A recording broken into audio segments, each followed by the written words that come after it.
Państwa na debacie zatytułowanej Quo vadis, FarU. Przed chwilą mogli się Państwo zapoznać z filmem, który w skrócie Ladies and gentlemen, welcome to the discussion panel Quo Vadis, FarU. In a moment you had a chance to see the overview of the history that we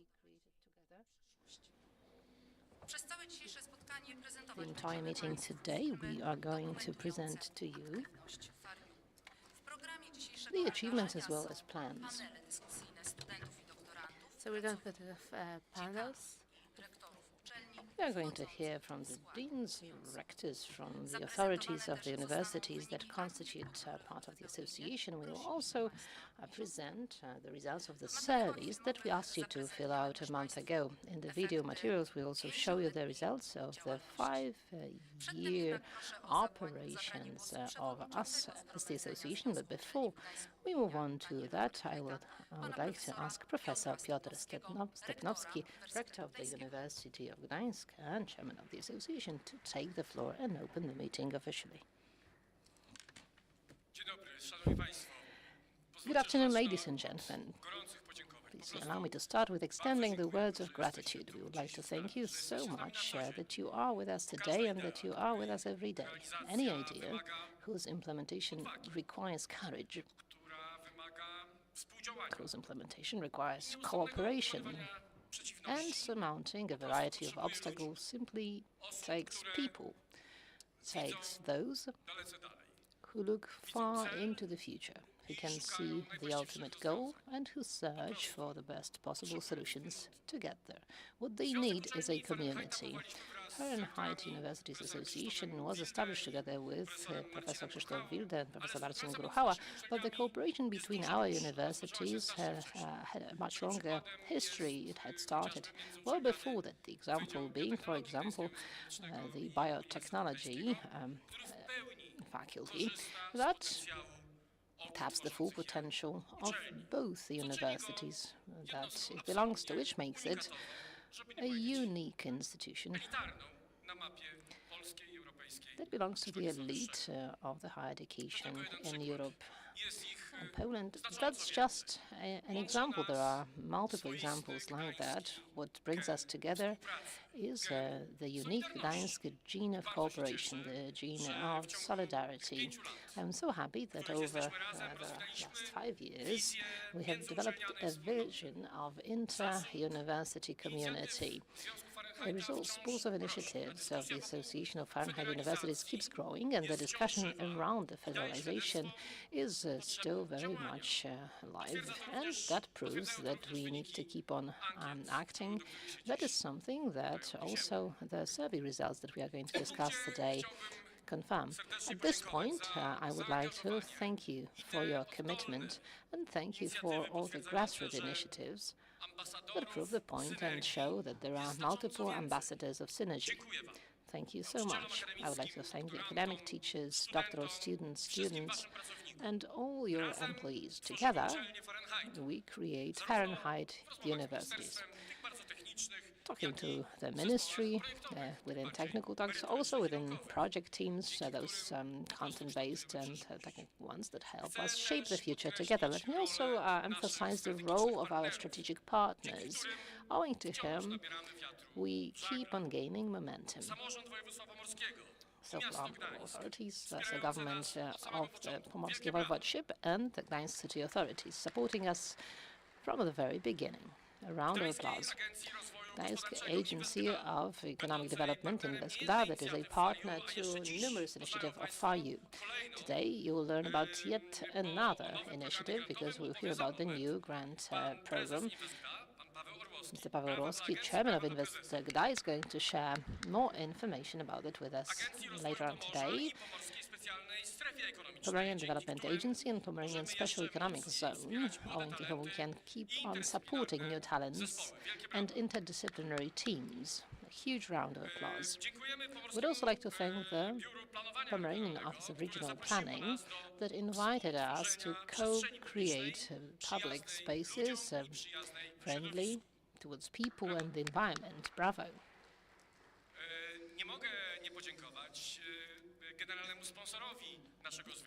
I need to thank Aramco Europe, sponsor of our event, with whom we can also develop educational projects, not only for our academic community, but also for schools, kindergartens, and the entire community and environment here in Gdańsk and in Tri-City. Ladies and gentlemen, I could probably dwell upon our achievements and challenges that lie ahead for a much longer time. I could also mention our major resources, but instead I would like to give the floor to all of you. I encourage you to participate in a discussion, to asking questions and active participation in the panels. Thank you very much.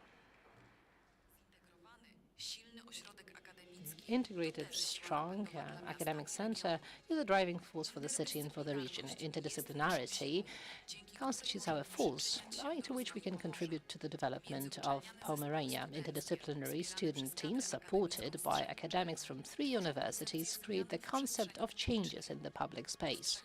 For 3 years, within at least 3 initiatives, each of them implemented over the span of a few months. In 2022, the concepts for the functioning of PKM Południe stops were created, strengthening the attractiveness of the new line for future users. They constituted urban planning, architecture, social and environmental aspects, among others. Starting from 2023, we've been participating in the Pomeranian Spatial Planning Academy, within which students create projects of spatial development in the communes selected by the voivodeship in a given edition. The first such commune was Pelplin, and what used to be Sugar Factory. But in a moment, the grand finale of the project for the Czech part of the country, the so-called Kraina Flata, we create the policy participating in the debates devoted to the identification of trends and challenges for further development, including challenges for Pomerania until 2050. Students and secondary school students participated in 6 debates. Within 8 workshops, they developed the recommendations for changes within certain thematic areas. We keep on developing our cooperation with secondary schools and primary schools. We hold patronage over the secondary schools by the name of Paweł Adamowicz with international departments. We also signed an agreement with the Wejherowa Powiat, and within the campus we organize free of charge meetings. We support also the self-government of the metropolitan area in implementing strategic goals, and also support them in working on the Metropolitan Act. Within entrepreneurs and economic institutions, we hold economic convent meetings at the Fahrenheit University Association. We implement the golden triangle of academia, the business, and talking also to the Ministry of Science and Higher Education in order to implement our cooperation leading to legislative changes as well. We are a strategic partner to changes such as the energy transition. Together with Polish nuclear power plants, we create a space for dialogue and for preparing future employees and workers of these plants.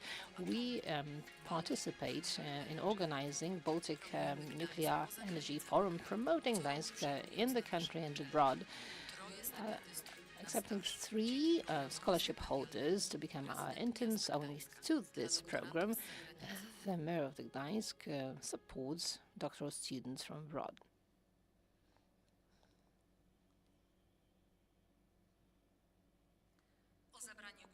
Now I would like to ask Deputy Voivod of the Pomorskiej Voivodeship to take the floor now, Ms. Anna Olkowska-Jacyno.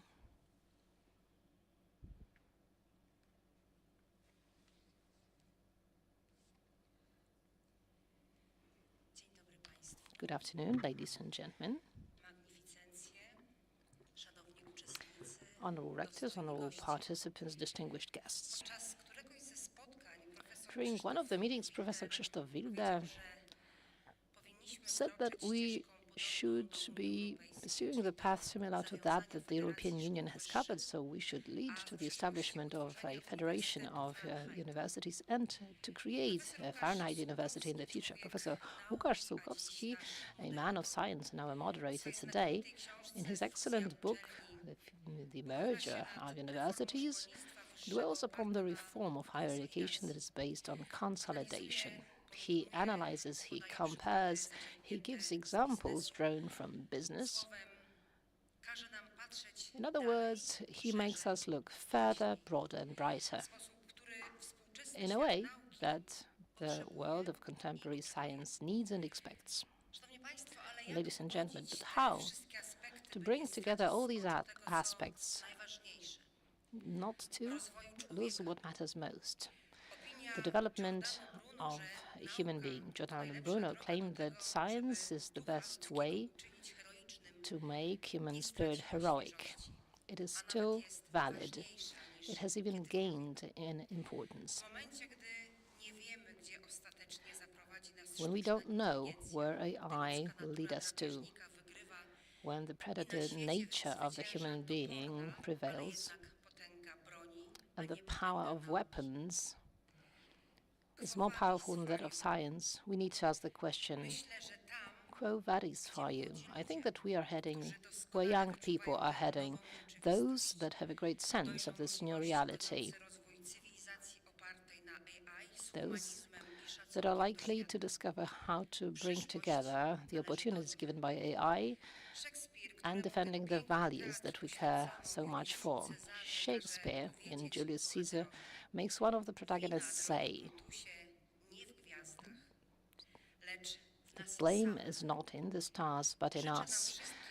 I wish us all that we have as little of the blame, but the huge ocean of fantastic ideas. I'm very happy to be here with you. Thank you very much for your invitation, and I wish you a very fruitful debate, but also further development. After all, there are new partners that wish to join the association, so stay curious of the world and people. All the best. May science live long. Thank you very much for these words, and now I would like to invite the Deputy Marshal of the Pomorskie Voivodeship, Pomeranian Voivodeship, Mr. Leszek Bona. Good afternoon, ladies and gentlemen. Dear all, the future of the Voivodeship rests on knowledge. That is why it is so important to strengthen the scientific and developmental potential of the Tri-City universities. We all know how brave and open a patron of the association Gabriel Fahrenheit was. That is why today we are in need of a bold decision. I'm certain that as a result of our today's debate, we will have agreed on the directions and ways of building a strong academic center here in the Pomeranian region. This is my wish to us all. Therefore, awaiting this resolution and a very interesting and fruitful discussion, I would like to thank you very much at this point. Thank you so much. Now I would like to invite Mr. Piotr Borawski, Deputy Mayor of the city of Gdańsk. But before I give the floor to our guests, let us watch a video about the scholarship program. When I first arrived in Gdańsk, I immediately felt inspired. There's history in every corner and flowers everywhere. W Gdańsku jest historia i wszędzie kwiaty. Praca w Instytucie Nanotechnologii dała mi szansę korzystania ze sprzętu, z jakim nie miałam do czynienia wcześniej. Rozszerzyło to moje możliwości robienia nauki. To doświadczenie pomogło mi wzrastać i rozwijać się. Zwiększyły się moje umiejętności laboratoryjne, ale także wzrosła moja niezależność i pewność siebie. Tutaj mam dostęp do narzędzi, które całkowicie zmieniły sposób, w jaki podchodzę do prowadzenia badań, takich jak po długim dniu relaksuję się, przechadzając się wzdłuż kanału albo gotując przy muzyce. Gdańsk has this peaceful rhythm. I've enjoyed Polish culture, from traditional food to local customs. I love dancing, playing beach volleyball, and exploring Poland's history. This scholarship isn't just a chapter in our PhD, it's a turning point. In Gdańsk, I found more than a research. I found Znalazłam tu inspiration. inspirację.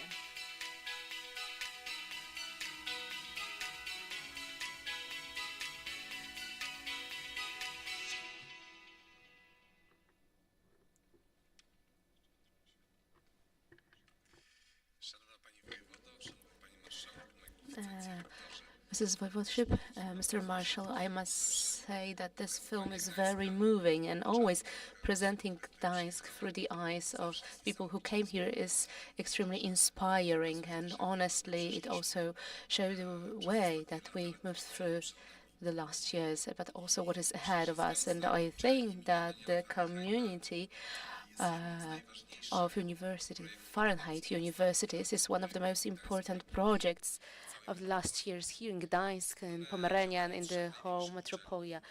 The co-joint action of three universities, University of Gdańsk, Gdańsk University of Technology, and Medical University of Gdańsk, is a base for a very well coordinated space for science. But federation is not only the idea that brings together academic communities, but also strengthens the position of University of Gdańsk nationwide and worldwide. Because of the synergy of research teams and laboratories, it creates the potential that is impossible to achieve by only one university. And the synergy is the strength of Fahrenheit University. So I strongly congratulate you on this decision. From the perspective of Gdańsk and the whole metropolia, the project is very strategic. And the development of science is the fundament of economic growth, but strong universities is a strong economy based on knowledge. Thanks to the federation, we build ecosystem together, which encourages talented students and investors. This is the investment in the future where Gdańsk becomes one of the most important academic and economic centers, not only in Poland, but also in this part of Europe. And a very special symbol of this cooperation are two crucial events that we saw in videos. So scientific picnics in Hevelianum and also university parades. And they gather academic communities, but they are also a wonderful chance to open to our citizens. And those events show how science can connect people, how does it inspire and encourage to explore. It's also a chance and opportunity to show our citizens that the development of universities is the part of the development of the city and also the whole region. Scientific research really influences the quality of life of each of us, and I wish you further development, and I wish you that today, also during these meetings, you are able to create visions, that some ideas clash, but we try to achieve the same goal, to develop our universities, our city, and our small motherland, which is Pomerania. Thank you very much, and please take the floor the head of Invest Gda, Paweł Orłowski.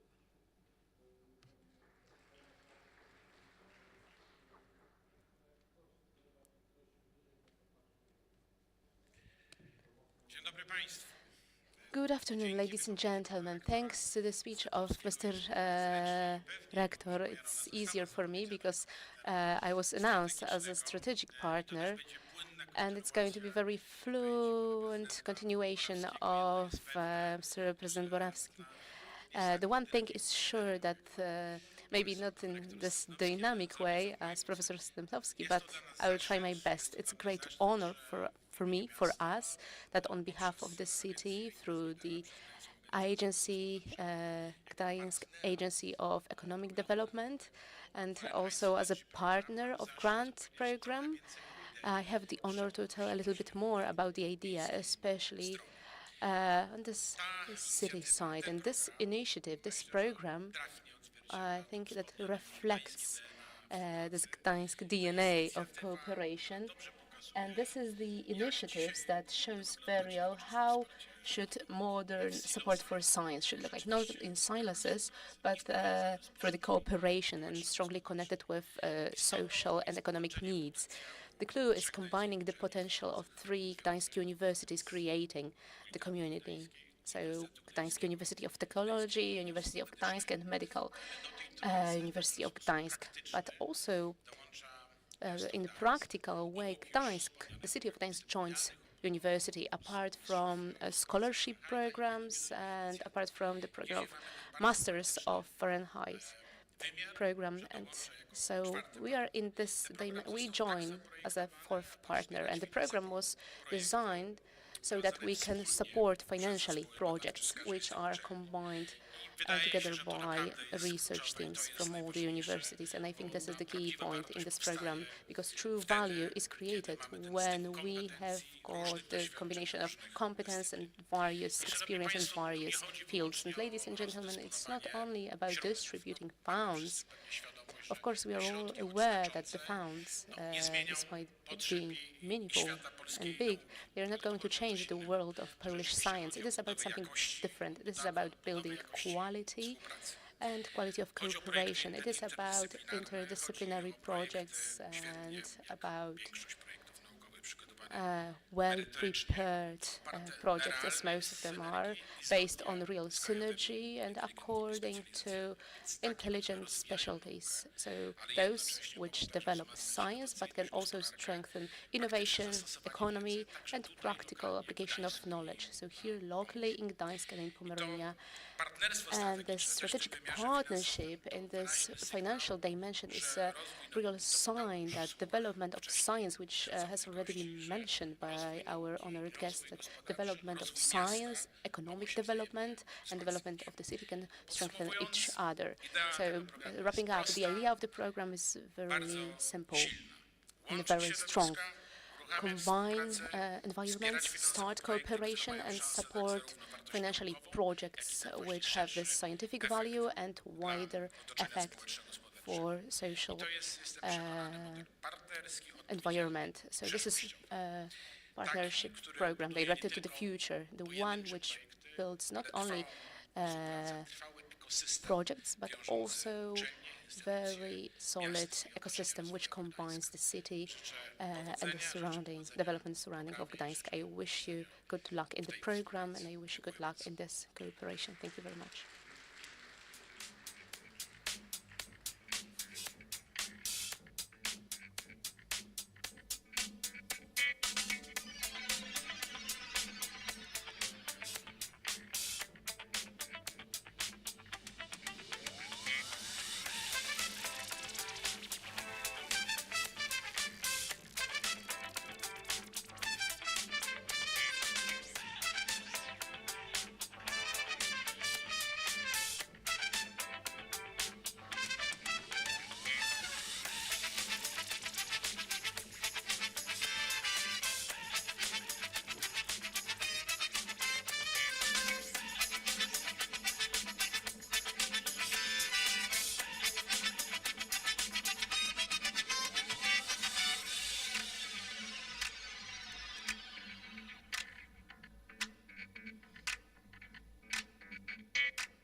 Ladies and gentlemen, 1 month ago, students, doctoral students and staff of all the levels of our university were asked to complete the survey about federalization, and we have got the results of the survey, which are going to be presented and discussed. Professor habilitated Dr. Łukasz Sułkowski from Jagiellonian University, the author of the book University Fusions, Is There a Madness in Fusion of Universities? And he's going to talk about reforms of scientific systems. Łukasz Sułkowski.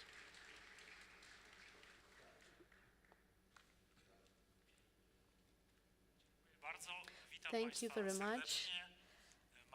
Good afternoon, ladies and gentlemen, His Magnificence, Voivod, representatives of partnership institutions and Fahrenheit universities, dear academic community. Thank you for the invitation to lead this event in this iconic building in Gdańsk. Ladies and gentlemen, I'd like to tell you at the beginning that I sincerely congratulate you because you are pioneers when it comes to consolidation and so-called strategic consolidation of universities in Poland, because there has been meager conditions created, and this kind of processes appear very, very slowly in Poland. So having the possibility to observe them in 6 agglomerations, and you are the only one and pioneering agglomeration which has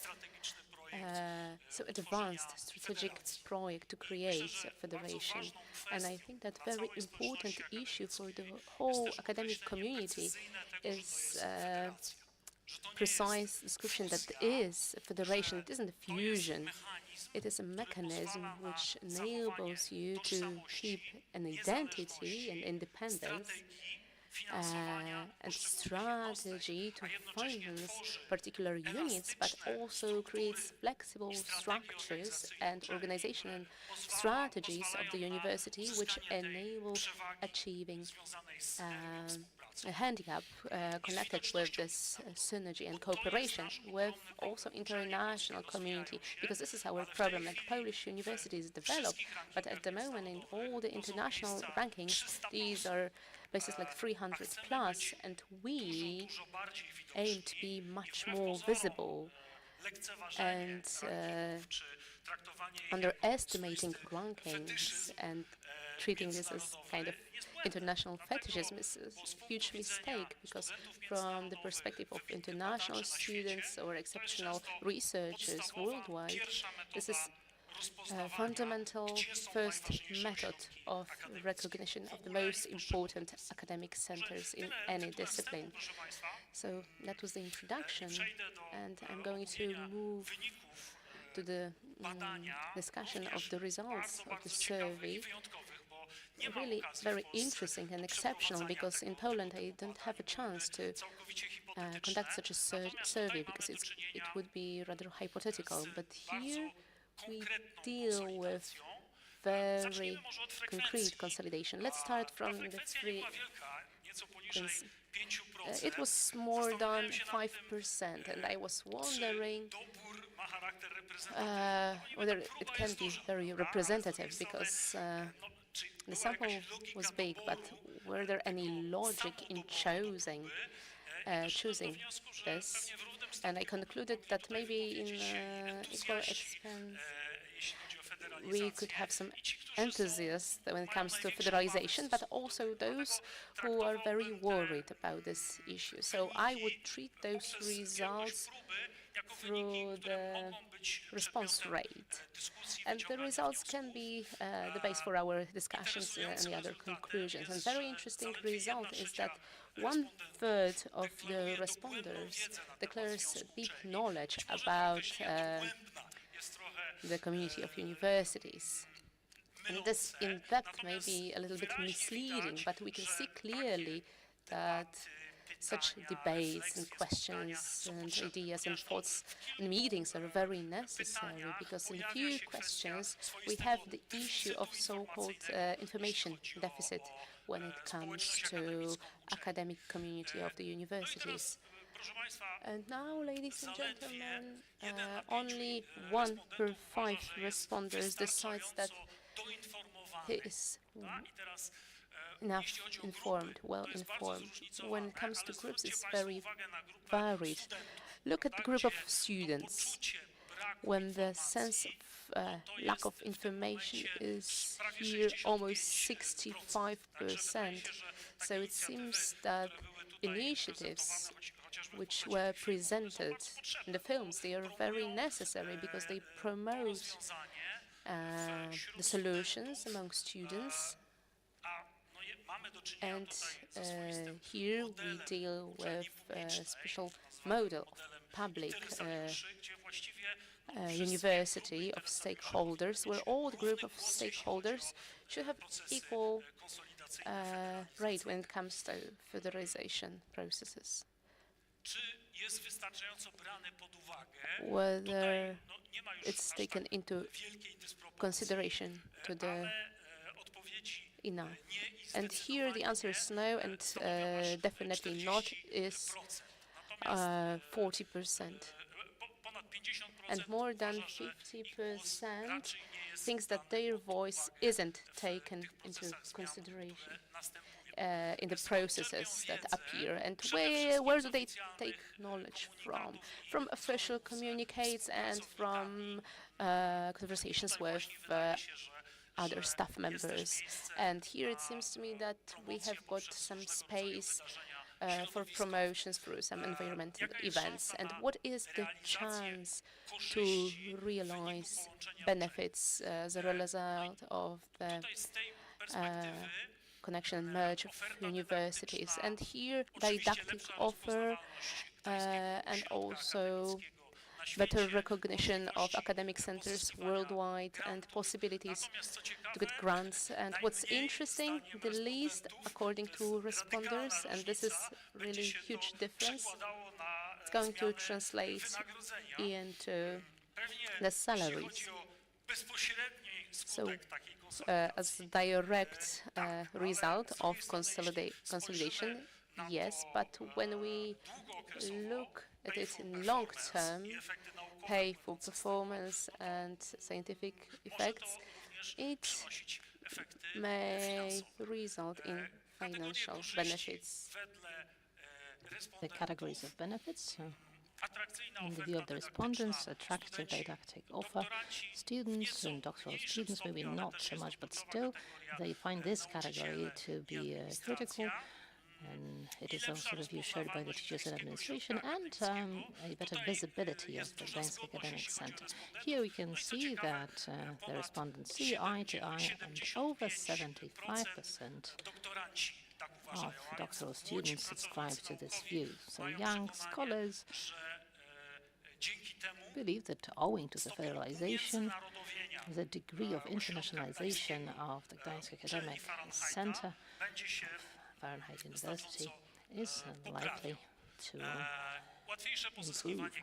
Easier access to grants and external sources of financing. Again, here we can also see the prevalence of positive answers and viewing the federalization as a chance. Cost optimization, also in this category, we can see the great majority of positive opinions. Let us move on to the category by the groups of respondents. And again, as for doctoral students, the opportunity to run interdisciplinary scientific research here, over 87% of doctoral students believe that federalization opens up the chances for interdisciplinarity through an integration of different university faculties, divisions, and it is seen as one of the greatest opportunities that offers itself with the greatest probability of actually benefiting. And as mentioned, higher salaries, well, the greatest pessimists here are academic teachers. It is only 9.9% of them believing that federalization means a chance for the salaries to grow. The increase in the position and visibility in international rankings, rightly so, most of the respondents believe and share the view that owing to being a federalization, our universities can really climb up in the rankings even by a few positions upwards, as some simulations and estimates show in terms of times higher education ranking, the Shanghai one or some other rankings as well. increasing our impact on a national level. Again, here we have the majority of positive answers. And again, the greatest optimists are doctoral students or young academics. Well, generally speaking, what we get is an optimistic outlook. And it seems that doctoral students are about the most enthusiastic ones in terms of federalization. Their perception of the chances it opens, internationalization of research, access to funds for research, and so on. But the concerns, so the other side of the coin, what are the greatest concerns in terms of the potential of the loss of the autonomy by particular universities? Well, that's one of those that has been heard. So the weakening of the identity and tradition of their university, the particular university. Here we can see that there are also concerns related to the necessity of building a new brand of the diploma. But again, the positive opinions are here, the majority of all the answers given. So there's only fewer respondents that believe it can be negative. And in terms of the loss of autonomy by particular participants, well, there is quite a group of answers that say that this is not an actual threat, and there is a balance here between positive and negative opinions in terms of the distribution of the sentiments here. So the question is whether particular divisions, departments are not maybe a bit more reluctant. And then the loss of identity and the traditions of particular universities, we can see that it is 35% here, and have these concerns. 90% do not know whether it's positive or negative, but still we have the majority of those who believe that there are not going to be negative consequences of this kind. In the case of each of the three categories of phenomena, the employees of universities exhibit the higher level of concerns than students. You can see the results of a more detailed analysis, like, for example, that concerning the necessity to build a new brand of the diploma, or this concern of losing identity of the university, or the loss of autonomy. The greatest majority of respondents believe that the resources of libraries and databases should be integrated. So government, parliament, if the students, central administration should stay independent. So what we are dealing with here is a continuum from the processes that accelerate the integration and speed it up, through to the processes that, in the view of the majority of respondents, should stay independent from the beginning to the end within the federation. And this is what was shown in the chart you just saw.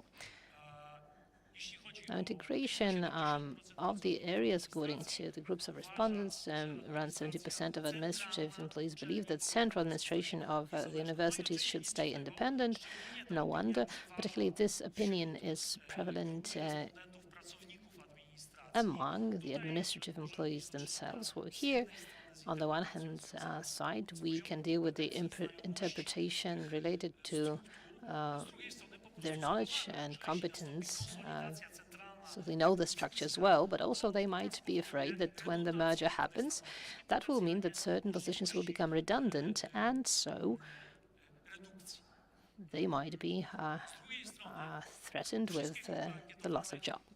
All the groups of respondents agree in believing that student dormitories and sports facilities should be integrated. So this is the area of the farthest reaching consolidation, much as the databases or library resources. publishing activity of the universities should also be subject to integration. That's yet another area of accepted and favored integration across the universities. And a high level of integration in terms of commercialization of scientific research. As far as I know, this process has been underway. It's been of a grassroots, organic nature. The question only arises whether this process should be stimulated further on in order for that to keep on happening. Recruitment, enrollment of new students should stay independent at all the 3 universities, and 3/4 of the student respondents believe that so governments should stay independent. Doctoral schools. The voices are actually distributed here. It is we do not have a clear answer here, but let's look at particular groups of respondents. In terms of academic teachers, it's 50-50, more or less. As for administrative staff, the slight majority is for integration. In terms of doctoral students themselves, is 50-50 precisely. And in terms of the students' outlook, it is similar, but a greater number of students do not have a clear opinion on that, which is only natural because probably they haven't considered that yet. What kind of question concerning university federalization would you ask to the authorities of the Fahrenheit University? And we have categories of questions here. We do not have detailed ones because we had over 200 different open questions. Therefore, we decided to group them and put them under the label of certain categories. What dominates is questions concerning management and plans, strategic plans, operational plans related to the integration. A strong category of questions is also that concerning motivational issues and financial issues. So what we can see here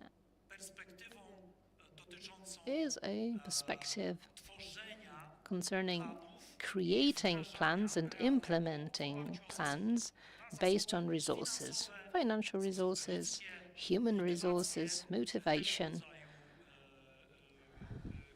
etc. And the last category, with the lowest number of questions, is that concerning rankings. Probably this communication related to the information that the federalization is likely to enhance the position of our universities in all the rankings, the national ones and international ones, is a message that got across to the academic community. Here we have a distribution by different groups of respondents. And as far as students go, some of the aspects studied simply don't concern them, and this is what explains the disproportions between them and the academic staff members. Ladies and gentlemen, trying to create a foundation for the 3 discussion panels that we are going to move on to,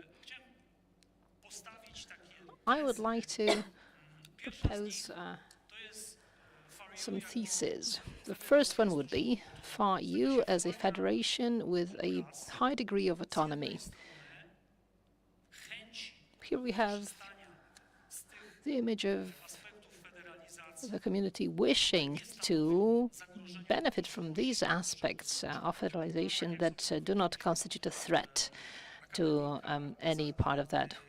Student dormitories, databases, interdisciplinary studies, the opportunities for obtaining grants and financing, increasing the visibility of the academic center. But on the other hand, you can clearly see certain concerns related to the the profound, deepened consolidation. So I believe that we can accept that it is more of a federalization rather than a very hard merger-like vision, and that has to be a vision. It has to be made clear on a strategic level that it is supposed to stay this way, with all the trimmings. So, for example, understanding that it's a double branding solution. So we have this umbrella brand of Fahrenheit universities. On the other hand, we've got the particular brands of particular universities. But what we can draw from that is this profound conviction and sentiment of the academic community that we should be talking about federalization with a high degree of autonomy. So academic autonomy is default here, and what would be advisable would also be developing more advanced organizational plans concerning federalization. We should build a matrix of competences, organizational flexibility as well. So not only have vision level ideas and those concerning operational activities related to informing, granting scholarships, and to research projects, but also to develop a certain agenda focusing on catalyzing and accelerating those integration processes. I don't think that we can talk about a common budget, but more about the portfolio of synergy. So agreeing in terms of budget where particular universities have their priorities and where the common areas are that would be beneficial to all the partners in this federalization. Ladies and gentlemen, all that comes as no surprise because it is very much in line with the statutory nature of federalization. So the greatest benefits are those that concern scientific research. This is what we saw in the voices of doctoral students and academic staff members, teachers, scholars, who can see the potential in obtaining funds, interdisciplinarity of research, fast track to get access to laboratory equipment, and all that with the use of algorithms, matrices of cooperation. Recruitment, branding, and identity. One story, but there are three sources of pride. So the academic community, first and foremost, is a community of universities. And I believe that's a very nice analogy to the European Union. This other identity, which is not contradictory to the core one, needs to work in parallel. They should be mutually enhancing. They cannot compete in any way. Well, ladies and gentlemen, we've also mentioned certain concerns. I'm very happy that you base your analyses on data, that it is not just about the convictions that particular people are, but that owing to this survey-based communication, to which we could add qualitative research, you are building an image of the perception and convictions of various groups representing academic communities of all the three universities. And that's evidence-based decision-making, and I would like to encourage you for this practice to be regular, for that to become a kind of an information platform that will enable you to, for example, study trends, to see what happens after a year or two. How have the convictions of particular categories of respondents evolved? Only then can we actually operate implementing the strategy, but also our internal strategies, operational activities, rather than only long-term visions based on values. So much from me as far as the introduction goes, and the summary of the results of the survey. I hope you found it interesting from my point of view. a number of surprises surfaced, and now we shall proceed to discussing them in consecutive panels. Thank you very much. We create Fahrenheit universities so that we can achieve more together. That is why we promote inter-university projects, provide financial support for the implementation, and reward grassroots initiatives carried out jointly by university units. We started with consolidation projects. We received our first funding from the Ministry of Education and Science in 2021. Reports with a comprehensive stimulation of the consolidation of selected units were prepared, and the inter-university post office was established, and a joint database of key research equipment was created. Thanks to the second grant, we implemented a modern library system and established a legislative team working on amendments to the Higher Education Act. Since 2022, we've been running the Fahrenheit Masters of Cooperation competition, in which we award funding for research and scientific projects. In the latest edition, we launched new paths in cooperation with representatives of the region. Over the course of 4 editions, 24 projects have received funding for the implementation of the ideas, totaling 251,000 zloty. Every year, we also reward initiatives that have been created and implemented by members of our academic community. The aim of the Fahrenheit University Award is to recognize activities that confirm that we all, staff and students, create FarU. We create and constantly share knowledge. In the field of teaching and quality of education during FarU Quality Days, during joint meetings of the 3 university councils, as well as at numerous scientific conferences, which we support in the competition for founding inter-university conferences. For science speed dating FarU, we support integration and networking in the scientific community. The spirit of cooperation between our communities is the most evident in the scientific achievements of teams made up of researchers from 3 universities, which are growing in number every year. As FarU, we developed the first VR educational application last year. 18 pairs of VR goggles have already been delivered to the Medical University of Gdańsk, Gdańsk University of Technology and the University of Gdańsk. This is an educational tool that we plan to supplement with further thematic applications. We still start 2026 with a new grant program with a budget of almost 2 million zloty and an appetite for more.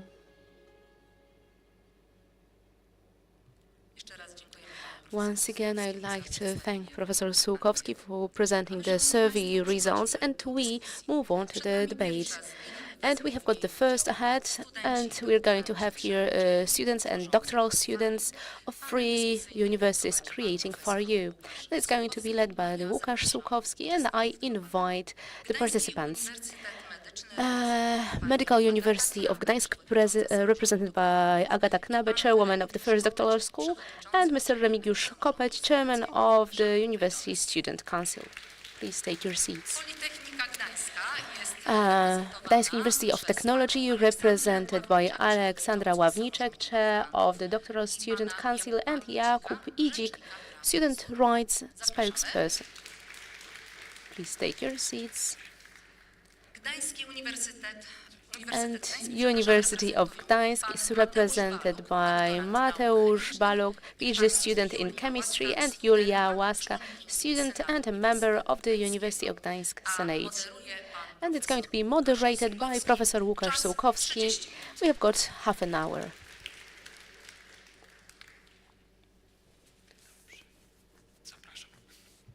Please take your seats. Good afternoon. Good afternoon.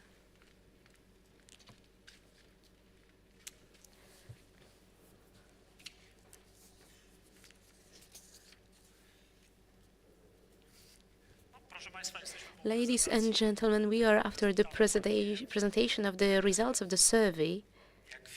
And as you can see, young academic staff, doctoral students represent the most enthusiastic group when it comes to federation. But maybe let's start from a more general issue. Do you feel As the part of the community of Fahrenheit University, what does it mean for you being the part of this community? Good afternoon, ladies and gentlemen.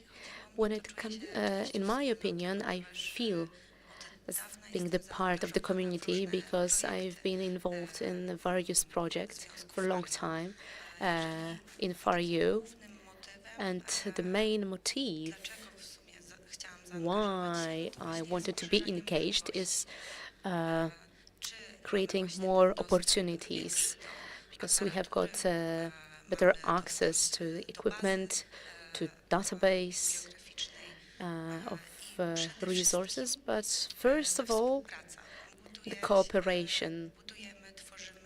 We built, we created, and it strengthened, as it has been mentioned, and doctoral students also emphasized that fact. It strengthens our recognition, our visibility worldwide. And we can also share our competences. And for me, this is the most crucial. Thank you.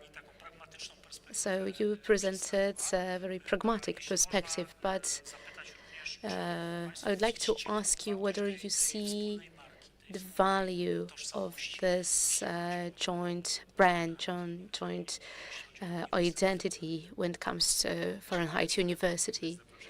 First of all, I'd like to thank you for the invitation to debate, and I think that the brand is very recognizable, very visible, but I think it should be even more visible, and this for you is presented, and what it has been said before, Fahrenheit picnic or annual parade, which happens every August. I think that this is very visible, and it also creates the need for this community that we create. And I think this all encourage us to merge even more and in those possibilities and opportunities. What other potential values when it comes to cooperation you see? Are you able to imagine this way of thinking that you share the identity of being, on the one hand, a student or a doctoral student of your own university, but on the other hand, also in this international perspective, the student of Fahrenheit University? Good afternoon. Thank you for the invitation. Ladies and gentlemen, in my opinion, being now and in the future, if we will be able to create such a federation, is going to be added value. And I strongly appreciate an independence that we have now as universities, that we have our brand. And in fact, we have some position in the ranking. Nevertheless, it seems to me that when we look at the future, we could gain much more following this idea, as Agata has said, following this idea of cooperation, this more interdisciplinary cooperation. Each university brings a different perspective for a particular topic, and finding something in the middle, it would enable us to realize better goals, and it could be achieved also worldwide. So maybe I will ask for particular examples when it comes to cooperation between universities. You can give examples that you have in your experience, but we can also have some hypothetical examples that you could see as potentially good practices in cooperation inter-universities in this federation formula. Good afternoon. Also, I'd like to thank you for the invitation. First of all, I would like to enumerate this idea of quality of FarU when we have got the chance to see this members of free universities and discuss didactic issues, that we have got the best development of education, because we are very different and we can have many different perspectives how other academic communities deal with this issue, and also all the competitions and grants and foundings for the conferences, which encourage from the base students to integrate, to try interdisciplinary activity. In my opinion, it is something that needs to be promoted and continued. Thank you. I would like to add, because FarU became a catalyst for cooperation, and the video that we've seen presented what kind of activities FarU creates for students and doctoral students. This competition of cooperation of Fahrenheit, where students and doctoral students can cooperate and work together on social and educational ideas, and their ideas are founded, so they are able to realize their projects, they can develop, they can cooperate. Yes? Yes.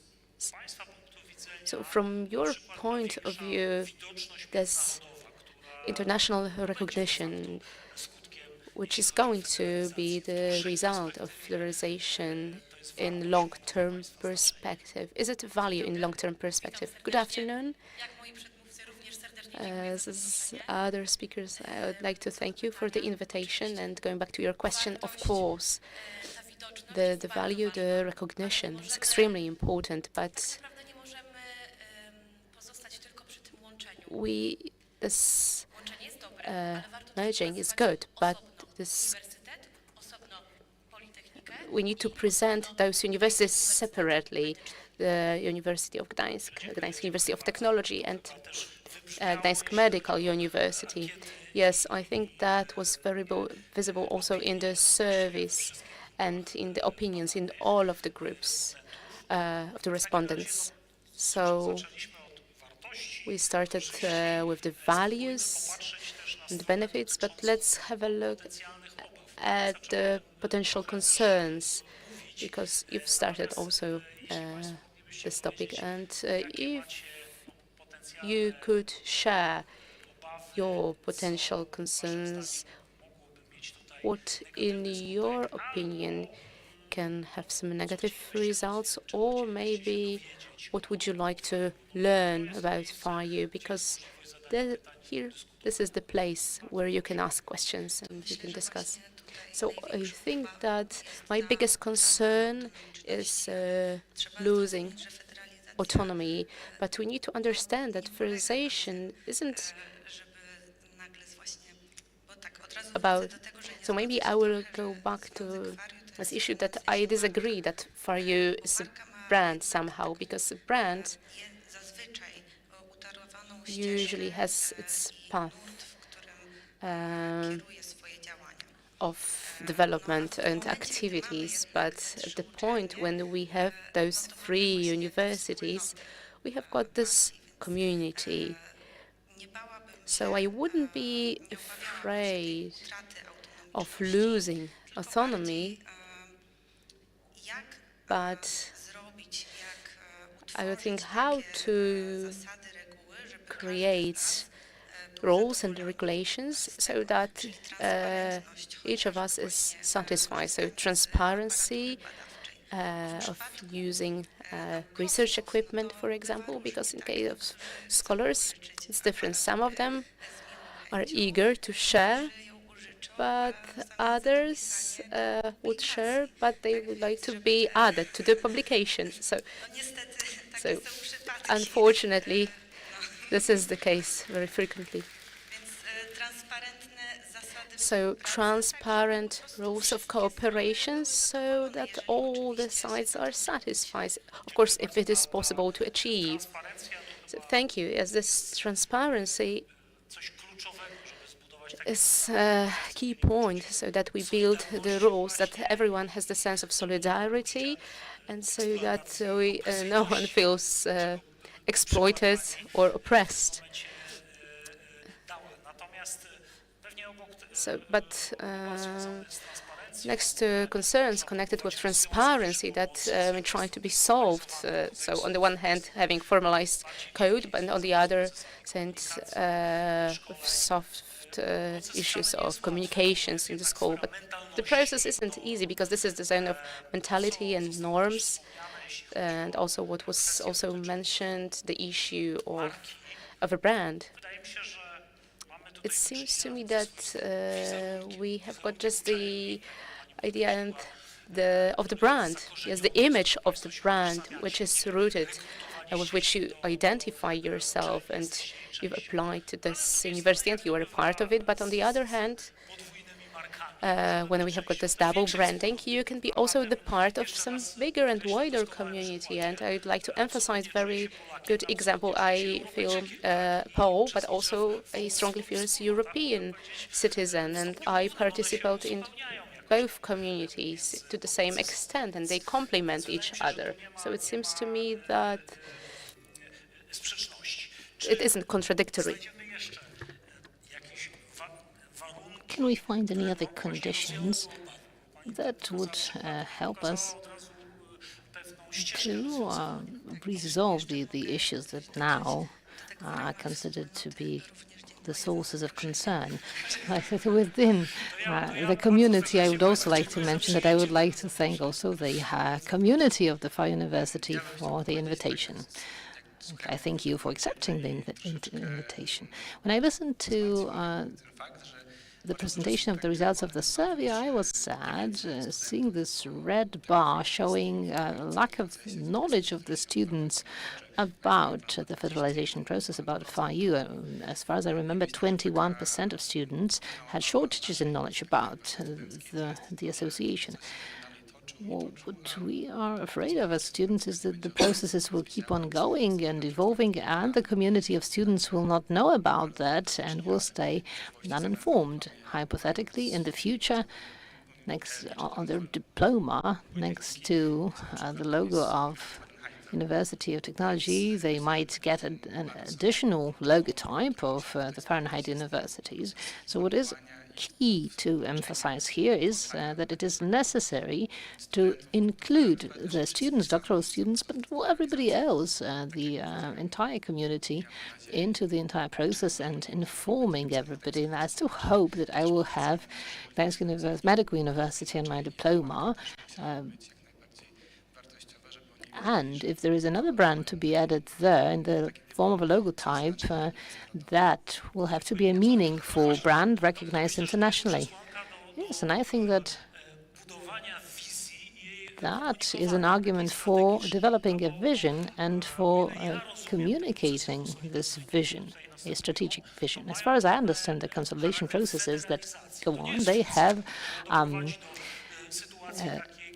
the features of federalization. It is not a merger that will lead to a single brand being created, but it is more of the dual branding. So you'll have two brands operating parallelly, one having this international touch to it, so that would be the Fahrenheit universities, and the other one has this aspect of being rooted in culture in the region, here nationally in Poland, that is related, of course, to the existing university brand. But I understand that you are saying that this communication isn't efficient enough, and this ultimate goal is not really talked about sufficiently. I know, Agata, that you don't like the word brand when we talk about Fahrenheit University, but let me call it a brand. This brand for you has to be visible internationally and understood by the students of particular universities, because they need to identify with it and they need to know how to use it. Even in Poland, Fahrenheit universities are hardly recognized by the community of students. Very few of us know what it is. So it is a task for not just FarU authorities, but for all the FarU communities to promote the brand and promote the fact that we are part of this association.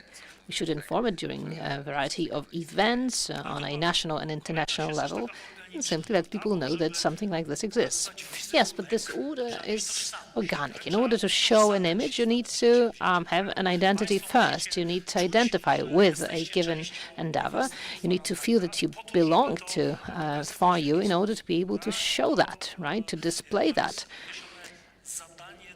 And this sounds like a task to perform for those communication and internationalization processes to keep on developing, right?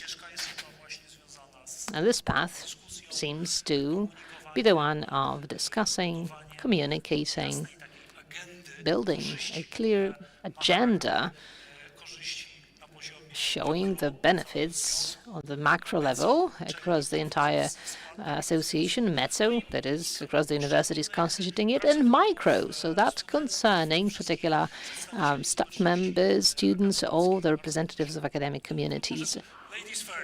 Ladies first, apologies for this old-fashioned approach. Okay, then, thank you. Well, let me put it this way. Yes, I'm very much for us increasing the visibility of FarU among students and doctoral students. That, however, does not mean that this is not being done. We, as Gdańsk University of Technology, do it. We hold numerous events for our doctoral students, like, for example, the Congress of Young Science. We can proudly call it an inter-university project, even if the University of Gdańsk is the major venue, but it is held in cooperation with Gdańsk University of Technology and Medical University of Gdańsk.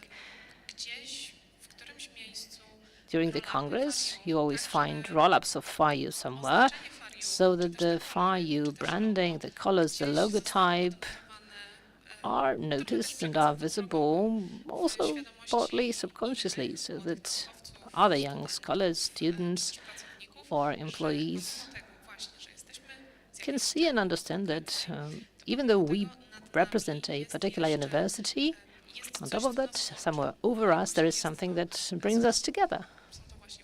And these are Fahrenheit universities and a single logotype that we can also subscribe to and represent. So I believe that we should intensify promotional activities, which is likely to translate into a decreasing percentage of those who suffer from shortage of information, and it would also contribute to enhancing the sense of belonging. It could make also introducing certain solutions more efficient, and maybe it could increase the eagerness to air one's own view. So again, that adds up to what we've already said, but can you see any other areas from the point of view of students, doctoral students, where we could improve this perspective of integration, this visibility, this image of FarU?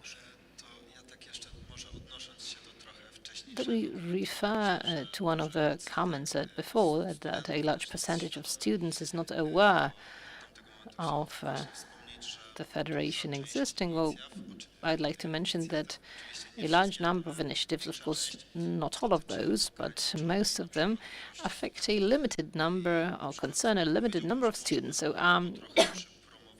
perhaps it would be conducive for the promotion if there were more initiatives that could be beneficial to any student, any average student, because the competitions and awards, of course, concern the small percentage of those top students that are praised and awarded for their achievements. But for example, the library resources, this is something that any student can benefit from, and that is something that contributes to improving the quality of education to all of those, and that might be an argument that will help to promote the initiative of Fahrenheit universities. A student learning about this fact might actually think to themselves, okay, I have benefited from this federalization, so I'm happy that it exists. Yes, that might also contribute to a greater response rate in future editions of the survey. As you've mentioned, it might be so that one's diploma next to the logotype of one's university might also contain information about this university belonging to the Federation. That might actually increase interest. There are some more doctoral students than students that displayed greater awareness of FarU. They probably also see themselves clearly as part of the academic stuff in the future. But that's also a way to maybe stir some enthusiasm in the academic community so that there is a growing will to identify with it. Thank you. Of course, I agree with you entirely, but I would like to add something on top of that. Masters of Cooperation of Fahrenheit, a wonderful idea. The Picnic of Science of Fahrenheit, again, a great initiative where science reaches out to people. We reach out to people. Great, but I believe that there should be more of such events of the social nature, and I hope that there will be more of those. Maybe we will be the ones among the ones who propose some more initiatives of this kind, maybe those who come when we've graduated. But it is about us reaching out to people, showing that Fahrenheit is there, but of course still remembering that we represent our own universities. Right, that's precisely what we are talking about. So we would like to stir this enthusiasm. We would like to induce some enthusiasm so that you, right from the very beginning, right from your first touch with the universities throughout your studies and doctoral studies, also keep building such initiatives and see the value in them and in the solution of the universities having been associated. If I may add something on the survey result, it is just 5% of those who were sent the survey to responded to it. Nothing works better than when, for example, this director says, if we reach a response rate above this and that level, you'll get a rector's day, which is a day free of classes. I have a question. If we as doctoral students exceed a certain level, would we get an additional scholarship or grant? Well, I'm very much for. I can see that well, we are all pessimistic in terms of salaries. So I don't think that it will directly impact your salary, but maybe in a short-term and long-term plan, we would see different benefits. In this long-term perspective, this integration, scientific integration, does bring results. These are scientific categories. That does translate into funding opportunities. In terms of scientific activity and the idea of educating within doctoral schools, of course, you can call us doctoral students, but because we are doctoral students, but in spite of the fact that we run research projects, we are young scholars, we care for the projects to keep on developing, and we wish that our cooperation is based on sharing laboratory equipment.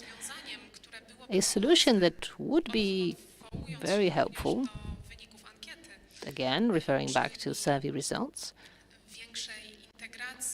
would be an increasing integration and combining the teaching processes in doctoral schools and creating. That would take a long time. It would be a long-term process that could be introduced in 2 or 3 years. But now in 2026, evaluation processes of doctoral schools are taking place, and doctoral schools actually keep shaping, even though they are operational, they've been around for some years now, they're still in the making. So I believe that a very good initiative that would respond to what we saw in the survey results would be creating a pool of subjects offered across our universities on top of the subjects offered by Medical University, Gdańsk University of Gdańsk, and Gdańsk University of Technology, so that doctoral students can expand their knowledge working on their PhD project, but benefiting from those subjects that maybe are not available in their own in their own university, but are offered maybe somewhat differently somewhere else. Such initiatives are offered in Poznań, for example. An agreement was signed some time ago between doctoral schools that enables education across a few doctoral schools, but of course following the curriculum belonging to the core one for a given doctoral student. So maybe 2026 is the year in which we could launch a similar perspective here, responding to the survey results. That leads me to the questions that I planned for the end of this discussion. If you were to advise to Mr. Rector here, to His Magnificence, what would you advise him to do? Thank you very much. I agree, but I need to add that for students, that what you suggested would be good not just for doctoral students, but for students too. Yes, we will then join our forces. Okay, I'd like that, but that doesn't have to be realized only on the basis of those additional subjects, but we can get additional courses leading to a certificate, something that could become a widespread initiative. And these solutions have been implemented in multiple entities. There is the Enhance Alliance, where we can benefit from the courses offered by different universities, and what we get for that is either a certificate or ECTS points. It's great that it is offered within the European Alliance. Those micro-credentials that you're referring to is somewhat appreciating linguistically. In the Anglo-Saxon system, we would call them certificates. I'd like to respond to the question that you asked a moment ago. I believe it might be a very good idea, a good way, a good path that we should follow. And I'm not only talking about our university authorities, but also it would be something for us as students and doctoral students. I'm talking about those micro projects that would be born between 2 or 3 universities and maybe even some more entities later on. And it would be good to support those initiatives because starting from those small projects, we could move on to those greater, bigger developed ones. Yes. So it's just a bit of support, but you need to do a lot of work in order to really get some value from taking on some extra burden. Yeah, let me refer to this additional value. Doctoral students in the survey actually proved to be actually in 2 minds, because on the one hand say that yes, clearly the federalization will increase the visibility of the universities abroad, but when the question was asked whether doctoral schools should be integrated, the answers were 50-50. Ladies and gentlemen, if we do not gain this visibility, if we do not obtain opportunities for international cooperation, then it means that we reduce our chances to get external financing to 0. Yeah, and it will become ever harder, right? That's highly probable. Okay, your answer leads us to students, self-governments, and the models of organizational structures. In the surveys, the prevalent answer was, let's integrate where we have quick wins, but do not touch the self-government. So let me ask you a provocative question. Okay, if we have, let's say, students of government and doctoral students government at any university and a unique structure of the self-government at the level of Fahrenheit universities, these are flexible structures. They don't have to be mutually contradictory. Nobody up there should be telling you, but you cannot do that. You're not allowed to do something because you are a structure. Once you belong to a federation, you are a structure that operates within legal framework, and actually you can create such a local government at the level of the federation, right? The Act on Higher Education enables you to do that. My first question is whether we really need to create an extra government. Maybe I can show off that we cooperate and we communicate with each other, and I think the dialogue is the most important. And the heads of governments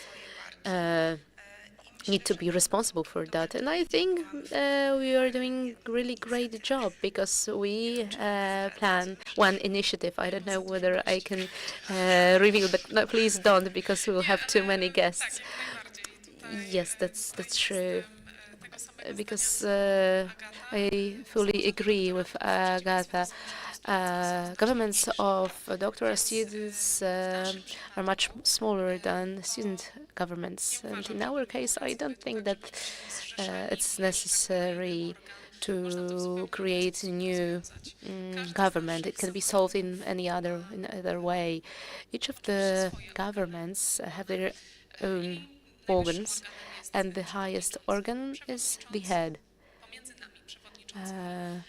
Between our heads of those three universities, and we communicate with each other. And in the case where we wanted to apply to the city government or the local government of the voivodeship, or go even higher, we would be able, even without having one government, have common opinion in one initiative. So we can either decide within our own universities and create common decisions. So it wouldn't be necessary, but students would be in the total opposition, but they will tell us more about this. So yes, actually, it's necessary to create more bureaucracy and more structures. But referring to your provocative question, Mr. Professor, in fact, actually, it works like that we have got university government and also governments in particular departments. So actually, it would be easy to open another one on the level of federation, but the necessity of having the student government on particular level results from the fact that it needs to do something. In my opinion, the government has three main parts of its activity. So the promotional activity of its activity, so that everyone knows what's going on, and also the promotion of the university, or in this case, the federation. The second area is the educational area, and in the case of federation, it actually isn't the case, because there isn't a need or the knowledge on the plans so that the education is unified in all those three parts of our future federation. So this part wouldn't function. And the third part is the project part and event part, so the part in which students are the most interested. But it can be realized in grassroots, and to other universities can be invited, and in the future even more. So it doesn't seem for me necessary at this point. If we were to federalize even more, to fulfill all those three parts, but I don't see any obstacles that this government is created. And we have got such kind of organ which works better or worse, depending on the situation. But it's closely connected with the fact how it's connected with the authorities of the department of the university or the federation, and also the funding, because we wouldn't be able to realize if we don't have the funds. If there is no funds on certain level, it's impossible for us to realize the initiatives. And of course, the governments also create stuff for different areas, not also in social and political life. And the last sentences. So maybe I would. I agree that it's not necessary to create a common government, because actually it's useless in my opinion. But if we want to work together, we can have some alliance of students or doctoral students, because if it doesn't work, it can be very easily dissolved. So flexibility of those structures is really the advantage. So to wrap up, So before we conclude, I would like to say that why not? Let's give it a try. Zapraszamy do działania w takim razie. So we invite you to act. Zapraszamy do tworzenia. So we invite you to create, and we will see how does it work. I would be happy to see. W takim razie ja głos kończący. And to sum up, Samorząd studentów so student government prowadzi dla studentów. is, and it should function for the students, and the majority of the students of the university will have the contact with the government inside the university. So I don't see the point in creating another structure which is to cover everything. If each student has its own government, and these governments understand students' problems and initiatives that are created for the students, and creating general government for the whole federation. And if something is for everyone, it's for no one. Widzę sens na przykład tego, I see the point, like from each government we have got representatives or ambassadors, like we have it now, and those people are going to deal with initiatives that focus on integration of the universities. Something like that makes sense, but I don't see the point in creating something like we are doing this together just because. So if we have our own inner initiatives, so we should promote our own initiatives across 3 universities. So that would be the good way to open. So it's always in your hands, and you should start initiative and suggest solution which could be beneficial and clear for you and would serve the whole community. Thank you for your participation in this discussion. Dziękuję bardzo. Thank you. Dzięki serdeczne. Najczęściej jest tak, że na pograniczu różnych dziedzin, również różnych dziedzin związanych z nauką, a te nowe spojrzenie może przynieść bardzo ciekawe rozwiązania. I tak jest w przypadku również medycyny, współpracy z naszymi przyjaciółmi i z Politechniki, i z Uniwersytetu.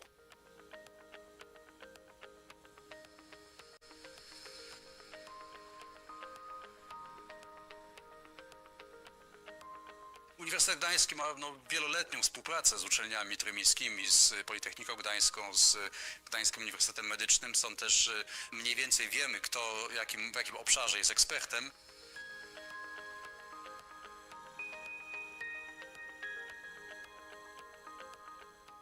Biola to jest projekt nie tylko wielośrodkowy, który łączy Politechnikę Gdańską, Uniwersytet Gdański i Gdański Uniwersytet Medyczny, ale to także jest projekt interdyscyplinarny, to znaczy łączy naukowców różnych specjalności, od chemików, farmaceutów, skończywszy na biologach molekularnych, lekarzach. Wydaje mi się, że idea Związku Fahrenheita jest bardzo cenna, dlatego że w obecnym świecie konieczna jest współpraca bardzo dużych grup badawczych i to długofalowa. Wydaje mi się, że dzięki powstaniu związku, a w przyszłości być może Uniwersytetu Fahrenheita, to zadanie byśmy mogli zrealizować. Także ta idea jest mi bardzo bliska.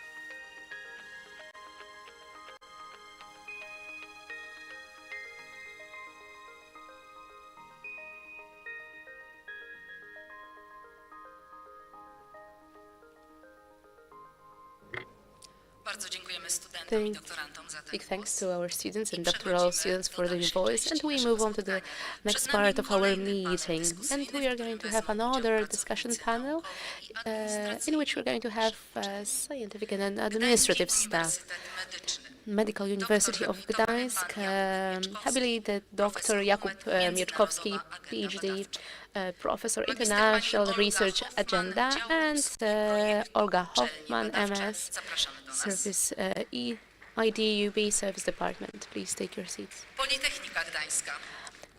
Doktor Gdańsk habilitowana University of inżynier pani Technology, Justyna Płotka-Wasylka, habilitated doctor, profesor engineer wydziału Justyna odpowiedzialna do spraw Płotka-Wasylka, nauki.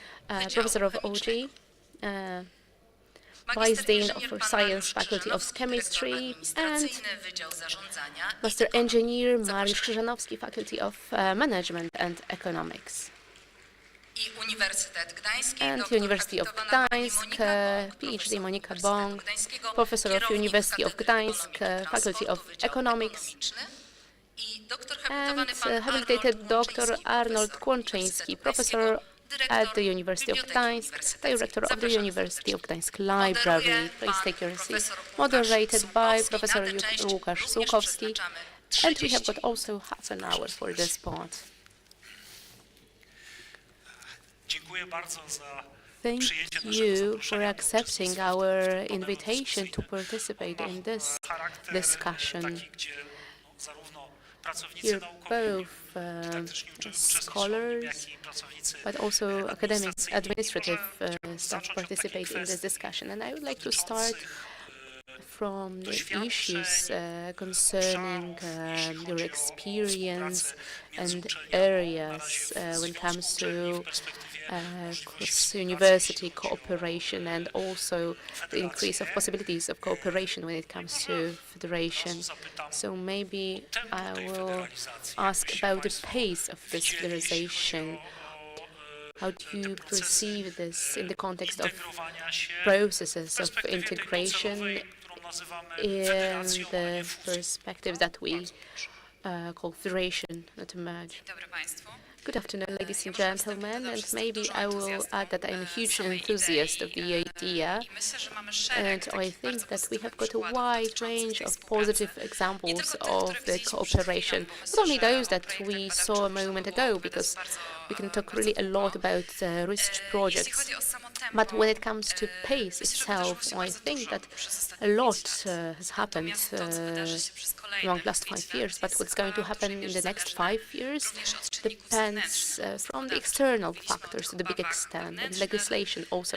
We discussed priorytetach, o tym, co concerns możemy and robić bardzo priorities, but Tutaj musimy zwrócić here uwagę we na to, need to co pay na the to strong prawo attention pozwala. to what To we chyba are determinuje też po allowed prostu tempo tego procesu, to do jak również by jego law and rezultaty. legislation. No tak, no ale mamy And na przykład the results of this cooperation is determined by określony that. etap, który Yes, but we jest have got od 3 a do particular 7 lat. stage for Mielibyśmy which we sobie have got from dość 5 to duży 7 zakres years. So tutaj, this tak? Z drugiej is quite a strony long ja na time. przykład But on the other badałem, hand, fuzję swojego I scrutinized uniwersytetu fusion połączeń of z my organizacją, czyli university, regulacji and dotyczących połączeń. I ona there were nastąpi no oczywiście, legalization ja of this abstrahuję od tego, to zupełnie inny historyczny connection. przypadek i But tak this dalej, is i tak dalej. another Ale jakby historical case. legislacja to But jedna when it comes strona, to druga legislation, this strona is one prowadzenie side, but the other strategicznego side is zarządu this tego, strategic and management process. Thank you.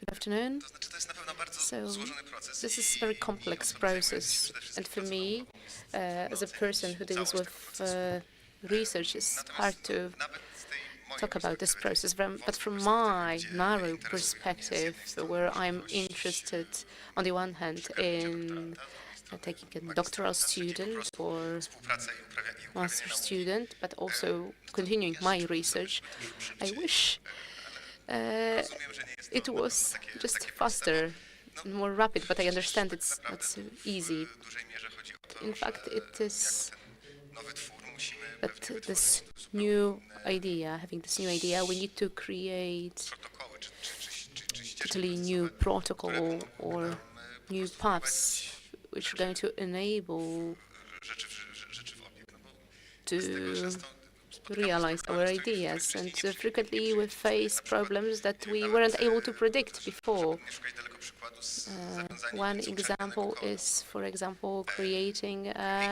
scientific group across university scientific group. Zostałem poinformowany. So if I'm well informed, this scientific group is was under one rector. Now it's going to have 3 rectors, who are responsible for that. So we need to find proper solutions. So of course we need some inner enthusiasm and przy tej perspektywie having bycia blisko the perspective of being close to those scientific circles. We need to implement ourselves and introduce ourselves in the process. Jeżeli So pojawia się grupa studentów, if you have a group of students who are eager to do something, they are very enthusiastic and full of knowledge and experience, and they have the idea. It isn't like they come and they expect something from us, but they have their own ideas. But in the end of the day, we are unable to realize the ideas because, yeah, we would be happy to have it faster. But I must add that there are no problems without solutions. You just need to find the right path. Okay, time flies, but we always start from our own units and we talk and we need to find some compromise. We have the regulations and they must be applied to avoid some mess, but taking into consideration that what happened during the last 5 years. I'm very satisfied because we've always cooperated, but we have got much more opportunities because we have got better funding, and it enables bigger projects, and those small projects escalate. We have new research groups across universities, and it's really beautiful because of this interdisciplinary. Because each university have themselves, but we have got 3 specific universities. It's technical, medical, and typical university. It's very unique, not only nationwide and across Europe, and who knows, maybe even worldwide. Thank you. So, which enables this cross-university cooperation, but what is also the source of problems? Maybe you would like to give some areas and examples. Good afternoon. Maybe in the previous panel, everyone thanked for the invitation, but so thank you for the invitation, but I will start with an anecdote how I was invited, and it will be a unique chance to present yourself on the stage of the Shakespeare Theatre. So I don't know how you were invited, but when it comes to your questions, so from my point of view, from my experience, I work in administration, I deal with administration. I had the pleasure to be in the first project that was mentioned here, and it was led by Ania Kanarska, which was counselor to HR, and so I had the pleasure to be in the team, and I had the pleasure to observe the process from administrative perspective, and it was only about the staff.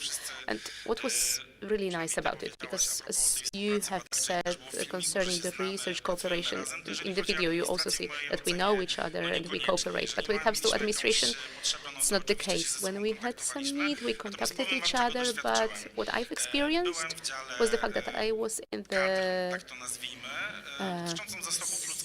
HR department, and both in medical university and in technical university, that was a great experience, because during one day at our place and one day in other university, we were able to see the whole process, and the staff explained everything to us in detail, and that was really something like a job shadowing, and it gave us really a lot than any other previous meetings and debates concerning the process. We came, we saw, and we had a really great result, in my opinion. Thank you.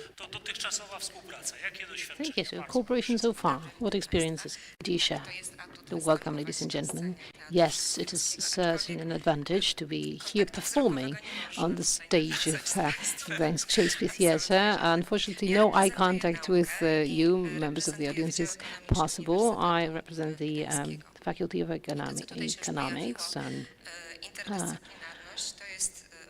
of course, you've already mentioned interdisciplinarity. This is also something that I consider to be a must, and we've been observing it here, that this is something that is there to stay, and that's very good. And I would like to tell you something about what might be unique, or maybe not necessarily so unique for us.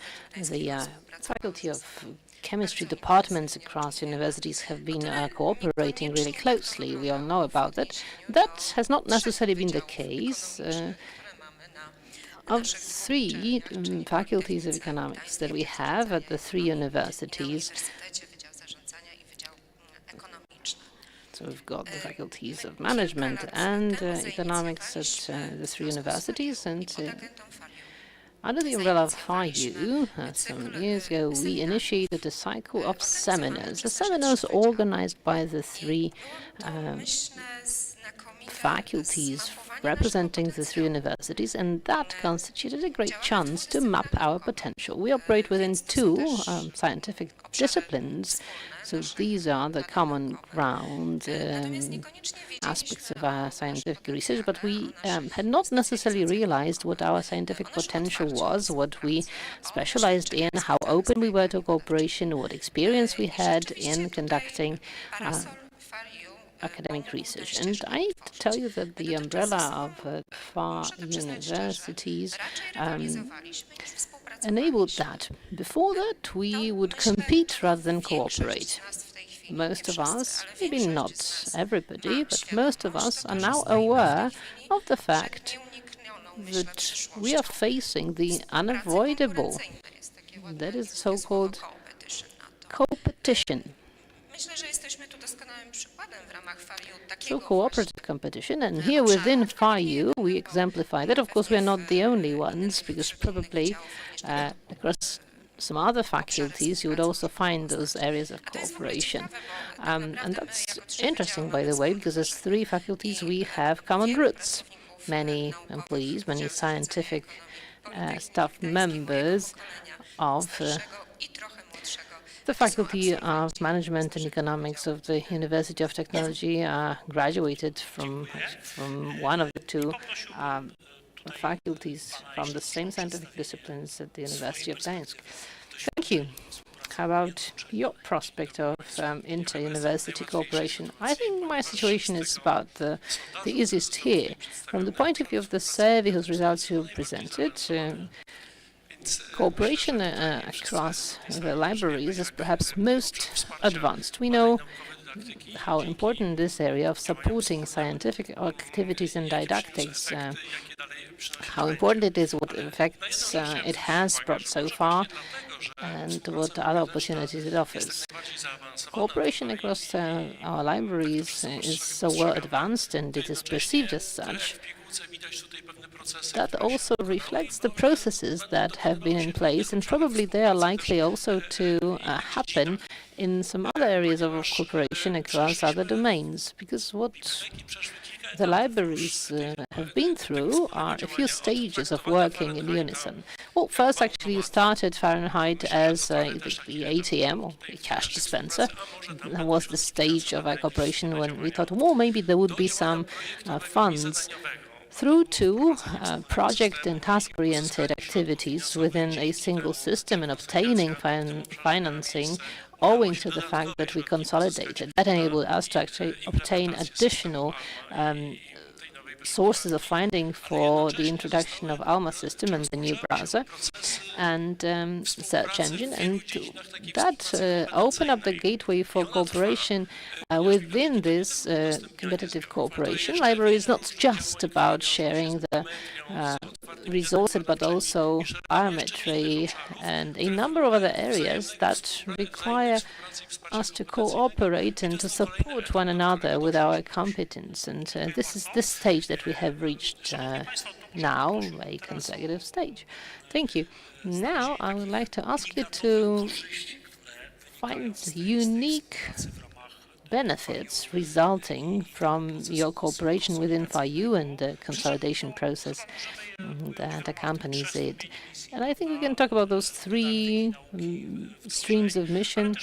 So the science, didactics, implementations, but maybe also management and administration is the fourth area, okay?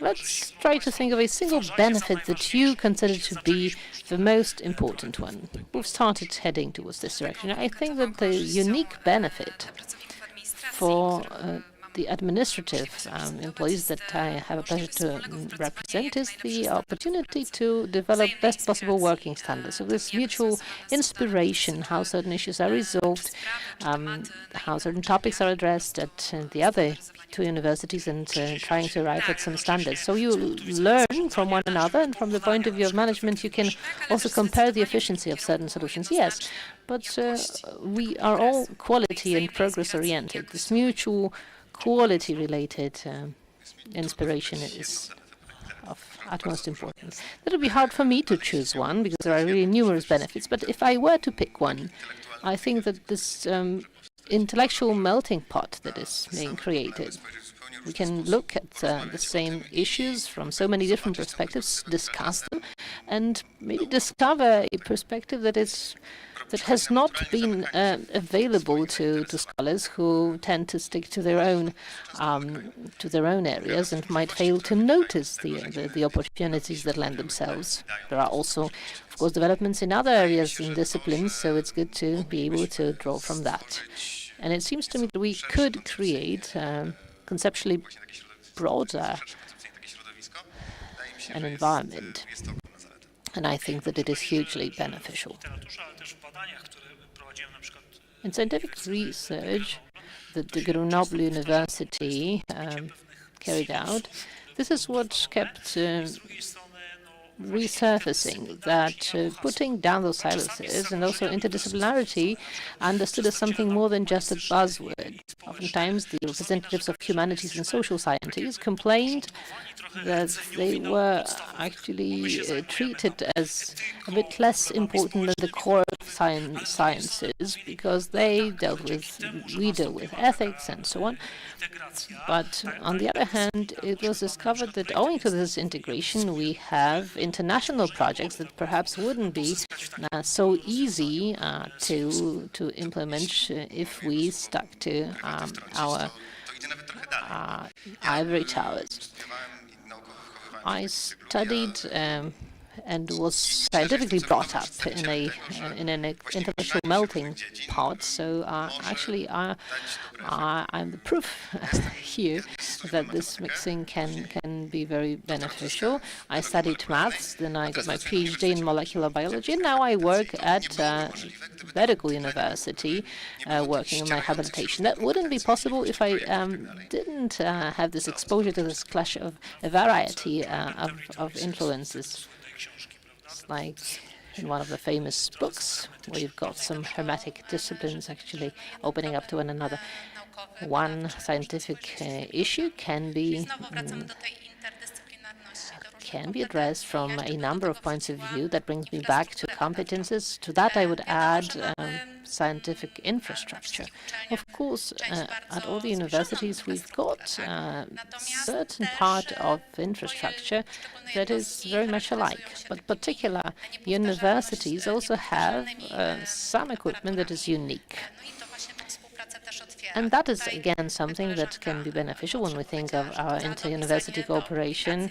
Our younger colleagues said that, well, someone gives you access to certain equipment and then expects their name to be added to the list of authors of a publication. But this is not just about enabling a younger colleague to use the equipment, but also it is sharing their experience of using this piece of equipment and what goes along. So it's infrastructure, competences, interdisciplinarity that I point at. And yeah, this hardware being complementary is important. I'll try to evade the answer, actually, because we are talking here about the projects and the scientific part. This is what brings us together, but as mentioned by one of my colleagues concerning the procedures, that's really important, but we need to bear in mind that the procedures should be simple and as straightforward as possible for this scientific potential to be tapped. At this administrative level, this is what I can refer to.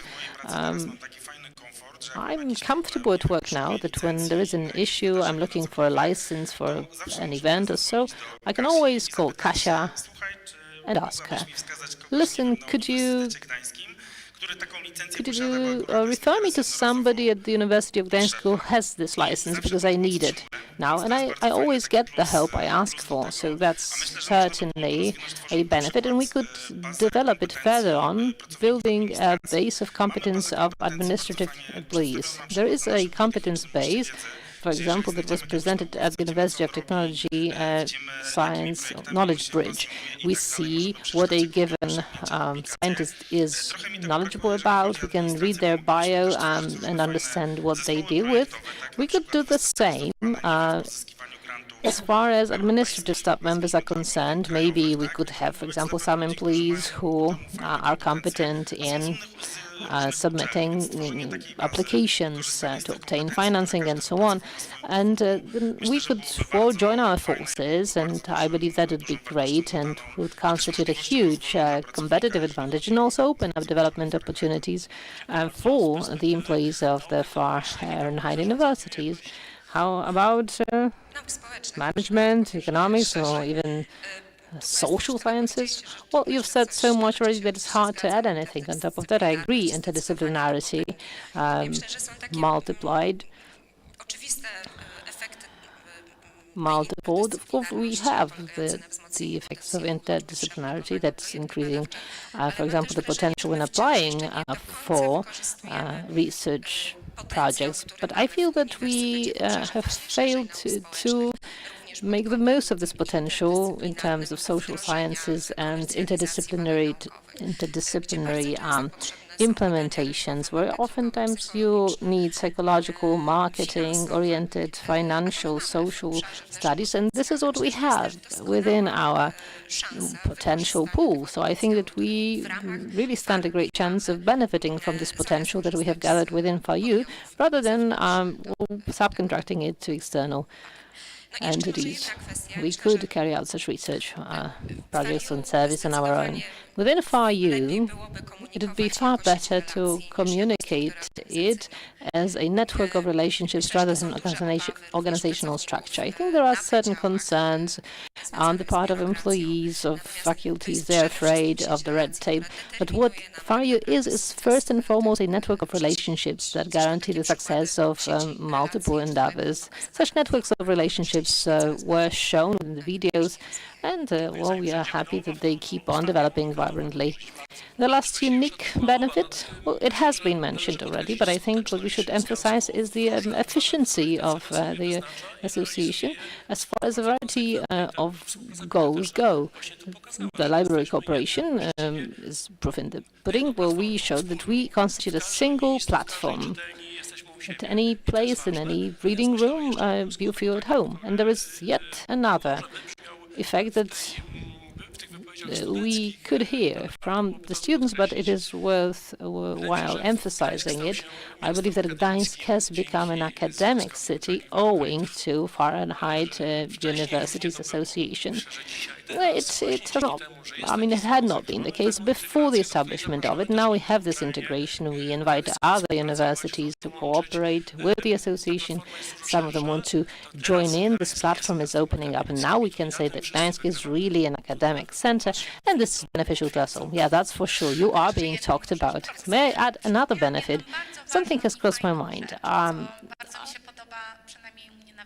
There is something that I like about the faculty I work for and also the befriended ones of the university, namely the leader of a research project. So when we build a consortium, it is difficult to be granted a project when you are a leader. So if within the consortium we actually choose another leader, that's also a benefit. And, well, nobody has mentioned financial benefits here, because often when you begin a discussion about the condition of academia, finances would say, well, of course, the projects are related with financing. Yeah. As I said, the stage of the cash dispenser is something that we've already left behind. Okay, and again, a similar formula this time. What concerns might appear? We also heard about some of them in the survey results. So I think that we can have concerns about the dynamics that was mentioned. So what is ahead? And I think that this is very individual, which lies like each of us is differently resilient for changes, and it depends on our character and personality. So we can have concerns about increasing amount of work because processes won't be standardized, and we're not going to know how they're going to be perceived. And the immediate potential answer to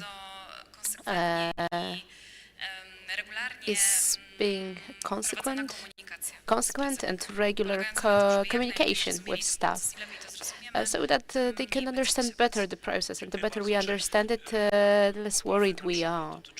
So concerns about potential reduction of scientific stuff, can it have some negative results? I don't know. I can speak for myself, but I don't think so. But it seems to me that if I were to be worried about something connected with finance, so maybe communication or flow of information isn't going to be clear enough, and it can influence flow of the finance. But when it comes to the need itself, I don't think so. Fahrenheit University isn't about that. And so we should think of new opportunities, and we don't have to think about being deprived of opportunities that we have. So on the stage of federation, a particular the scientific discipline can be consolidated in the process of scientific validation. Even if it's done, it shouldn't mean anything connected with the posts, because we are not talking that we should do less biochemistry of genomic in Gdańsk, but we can do this better, wider. We can do more of that thanks to the union, and potentially it can increase competition inside the discipline, but which is beneficial because it can drive it. But I must say that I heard some signals, but it was 5 years ago, and I think that we don't have this kind of concerns anymore when it comes to layoffs. But still,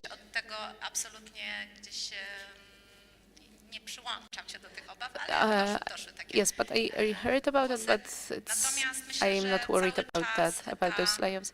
And I think that still the tradition of particular universities, from time to time I hear opinions from the older generations that our alma mater is ours and it's going to be ours. But I always repeat that this cooperation of academic cultures, because it is about not unifying into one culture. So I think that we are able to reduce those concerns. So those circles of identities and cultures, because it's part of many different cultures and identities. I think that we're going to have much more work, because if we make the next step, our engagement when it comes to administration, it needs to be bigger. So a very big challenge, maybe not a concern, but a challenge, is to find a space so that people, competent people, for development of the union, they need to have the chance to enter the projects. Because if we are going to do this after hours, we're not going to have the effect that we were supposed to have. We need to have the space to act in our working time, in this 8 hours that we have in administration. So I'm a little bit concerned when it comes to bureaucracy and all the procedures, because for example, when we are talking about governments, we'll have one, but we'll have also 3 separate ones. So it would be the same. We're going to enter a new structure, and each initiative needs to have its structure. We don't need to draw one new one, but we need to be aware that there is such a structure. So I would be a little bit afraid of people responsible for making decisions, because we have a project, and I see this as a fast track. Because the project is across 3 universities. So we need to have a short procedure so that all the people involved in the project, in the context of administration, they need to see the sense of the union, because it enables the simplification and not doing any extra work, which some of people may consider as not nice. So when it comes to administration, maybe There are some concerns about that, but this is about organizing processes and showing those paths and tracks that we have got 3 universities, and the process lasted 15 days, and thanks to the new procedure, we have got 1 agreement, 1 playbook, 1 document, and the process lasts only 3 days. So these are real things that can be presented on those improvements. And it can present people that what we are doing makes sense. So the chance for reducing bureaucracy, and we need to have time and financial resources. So this is how do I see this? Yeah, thank you. I'm not worried about it, but I can tell you about concerns that I hear among staff. And we also discussed those concerns because that was also in the survey, losing the identity. So this is very easy to communicate. But we can deal with this very easily, and we can convince also the staff that they shouldn't be worried about losing identity. But we live in our small faculties, departments, and environments when we have got our processes. So there are also concerns about increasing bureaucracy. But still, there were concerns that were mentioned, like joint scientific evaluation of 2 disciplines in our case, in 2 different universities. And people were worried, but we're not talking about immediate evaluation, but in a longer perspective, and we need to be prepared for that. So it's good that we have got time to be well prepared. And of course, still we have the competition is very important and very beneficial. Thank you. Yes, and in the same spirit that Mrs. Professor told us. So in all our 3 universities, we have got different organization cultures. Those universities are built of faculties, and they are built from smaller units, and then they function according to different ideas and procedures. And we have got a long tradition of decision-making. We've got senates and councils, and we've learned how to work together, how to make debates and how to make conclusions and build common acting directions. And please do not destroy it. Please, let's try not to destroy what we were able to build together, for example, because of centralization, because federalization doesn't mean centralization, because it may result from our concerns. But there are many different models. And I will ask just to sum up in 1 sentence, 1 advice for His Magnificence rectors, how to dynamize the process of federalization. Maybe I will start from you, Mr. I would just continue, if you rectors agree, the meeting like this meeting today. So discuss more, talk more on many different levels, just to listen to the concerns, to threats, or maybe formulate the threats by the participants of our communities, so that we are able to communicate well and build further levels of this cooperation. So this kind of meetings, maybe not in these big groups, but in different gremia, should be continued. And I think that that would be effective. So communication, first of all. Thank you. I haven't discussed it with Mr. Professor, but I will continue his statement. So communication and direction. So in any of this process, we have got enthusiasts, and we are enthusiasts in majority here. We have got pragmatic people who just want to know the benefits. We have got people who are indifferent, and we have got people who are skeptical. And I think that communication needs to be directed to each of this group. I would start from the enthusiasts. and taking as much as possible from them, because they would show us benefits in the best way, and going to also convince pragmatic people, and they need time, but also we need to talk individual with those skeptical ones. But I would recommend building a base of competence of administrative workers, because I think that it may improve a lot of processes. So this is my advice. So base of competence on different levels, yes. And I would add something which maybe doesn't sound well, but it's obvious. Money. We need to have bigger funds for bigger amount of projects to be realized, which are going to connect us even more. And we need to implement this not only scholars, but also administrative staff. And we need to just cooperate with each other. Yes, so I will also ask about it, His Magnificence. And it seems to me that we should start in a little bit to communicate and to talk about money in a little bit different way, because Fahrenheit Union, but for what is the goal? And I think in this way it would be easier to convince even those skeptical ones, and especially those people who haven't decided yet. So we need to show clearly the benefit and the goal of this work, and then it would be easier to convince people to work a little bit more or to change their habits. And it's going to result from the fact that we want to achieve a clear goal, which is at the end. And at the same time, because when we talk about those concerns and problems that we lose our identity and we've got our habits, and it seems to me that we live in this place in the world that we've already had this conversation 1,000 years ago. But I think we are doing quite a good job. So I think like this is the issue. We need to just start. Thank you.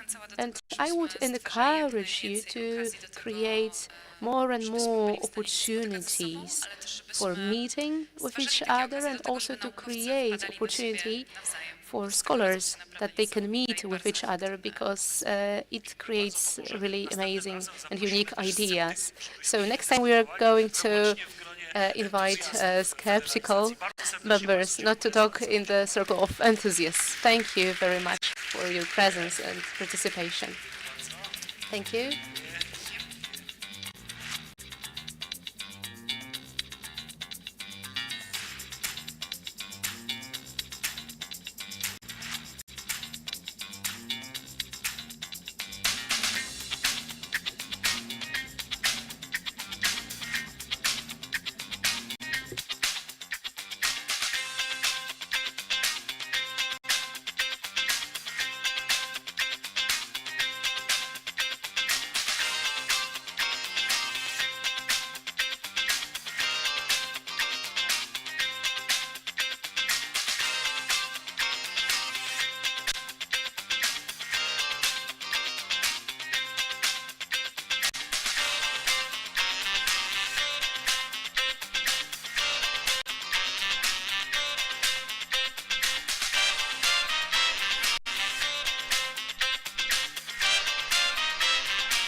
Thank you very much. We are moving to the last part of our event, discussion panel between actors and deans of our universities, combined with a series of questions that the audience members will have a chance to ask. Let me invite Professor Dr. Michał Markuszewski, Rector of the Medical University of Gdańsk. Professor Dr.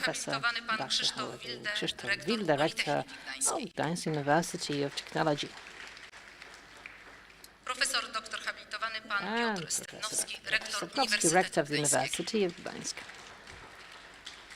Zapraszam również I would also like dziekanów to powyższych uczelni. invite the Gdański deans of these Uniwersytet universities, Medyczny, Medical doktor University of Gdańsk, habilitowana Maria Bieniaszewska, profesor habilitated UMED, doctor dziekan Maria Wydziału Lekarskiego. Bieniaszewska, professor of the Medical University of Gdańsk, Politechnika Faculty of Gdańska, Medicine. doktor habilitowany pan Paweł Gdańsk Morzejko, University of profesor Technology, Professor Politechniki Paweł Gdańskiej, Morzejko, dziekan Wydziału Professor of Fizyki Gdańsk Technicznej University i of Technology, Matematyki the Stosowanej. Dean of Technical Physics and Uniwersytet Applied Maths Gdański, Faculty, doktor habilitowana University of pani Gdańsk, Ewelina profesor Król, Uniwersytetu Professor of the Gdańskiego, University dziekan of Gdańsk, habilitated Międzyuczelnianego doctor, the Wydziału Dean of the Inter-University Uniwersytetu Biotechnology Gdańskiego, Faculty Gdańskiego of Uniwersytetu the University of Medycznego. Gdańsk and Medical University Moderuje of pan Gdańsk. profesor Moderator, Łukasz Professor Łukasz Sułkowski. W dyskusji Sułkowski. przejdziemy do pytań z After sali. discussion, we'll open the debate for you, ladies and gentlemen in the audience. Thank you very much for the invitation to participate in this discussion panel.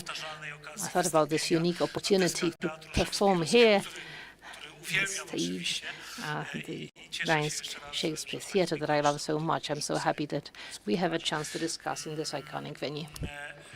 Szanowni Państwo, Ladies and gentlemen, pierwszą kwestią, o którą chciałem the zapytać, first issue I'd like to touch upon, podsumowując też te wcześniejsze panele, co Państwa summing up the previous two panels in a way, I would like to ask you about what surprised you as far as the survey results go. Maybe there was nothing that you found surprising, but for example, for me, the 4.6% of the response rate was something that, well, I believe we need to interpret. Next, Director. Thank you. Yes, I'd also like to start pointing at this as far as surprises go. But the surveys were distributed among several dozen students as well, the entire academic community, looking at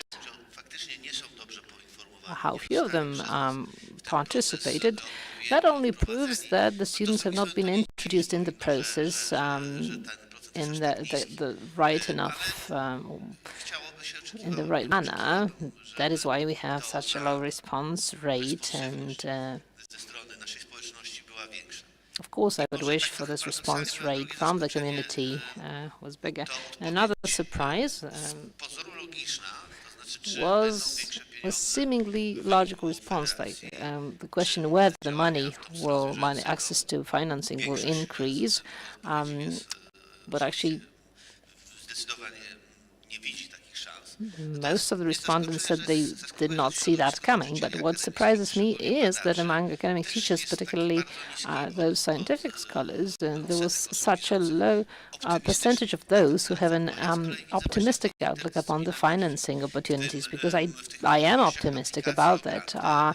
You can apply for grants, you can commercialize at the cross the intersection of our competences, and you can apply for not subsidies, because, well, we have what we have budget-wise. The economic situation in the country is what it is. We know what the scientific policy of the state is. We all know that. So we cannot expect this to impact the increase in our salaries. But the synergy effect of gaining grants, including those big European ones, well, in that you should see a chance for also pay rise, not for everybody, not on on a massive scale, but I believe you should also take this approach to that. I will ask you about legislative issues later on. Maybe they can also give a chance for the association to be a unique example of an entity that can actually increase financing. I'll be controversial. I was surprised that so many academic community representatives actually responded to the questionnaire.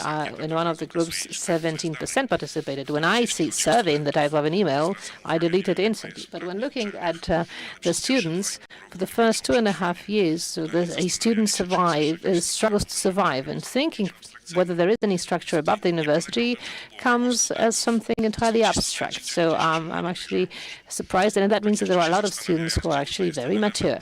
Now, thinking where I would look for a surprise. Well, I scrutinized the survey today, but I think that many people, generally speaking, aired positive opinions on the federalization, which I'm afraid might not be exactly reflecting the general sentiment. I remember many discussions with people related to different federations in Europe, and they said that the opponents actually become active when you're very close to the actual process of federalization happening.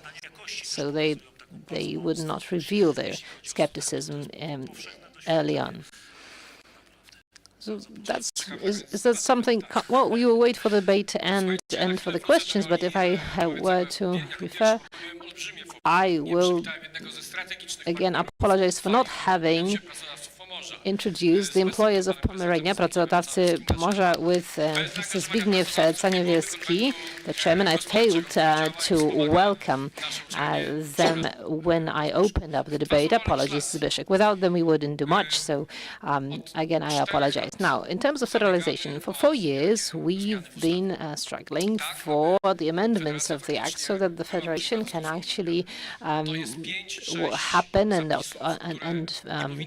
take place. These are just 5 provisions that should raise no political concerns whatsoever. This is just ordering of the structure. It is only about the particular distribution of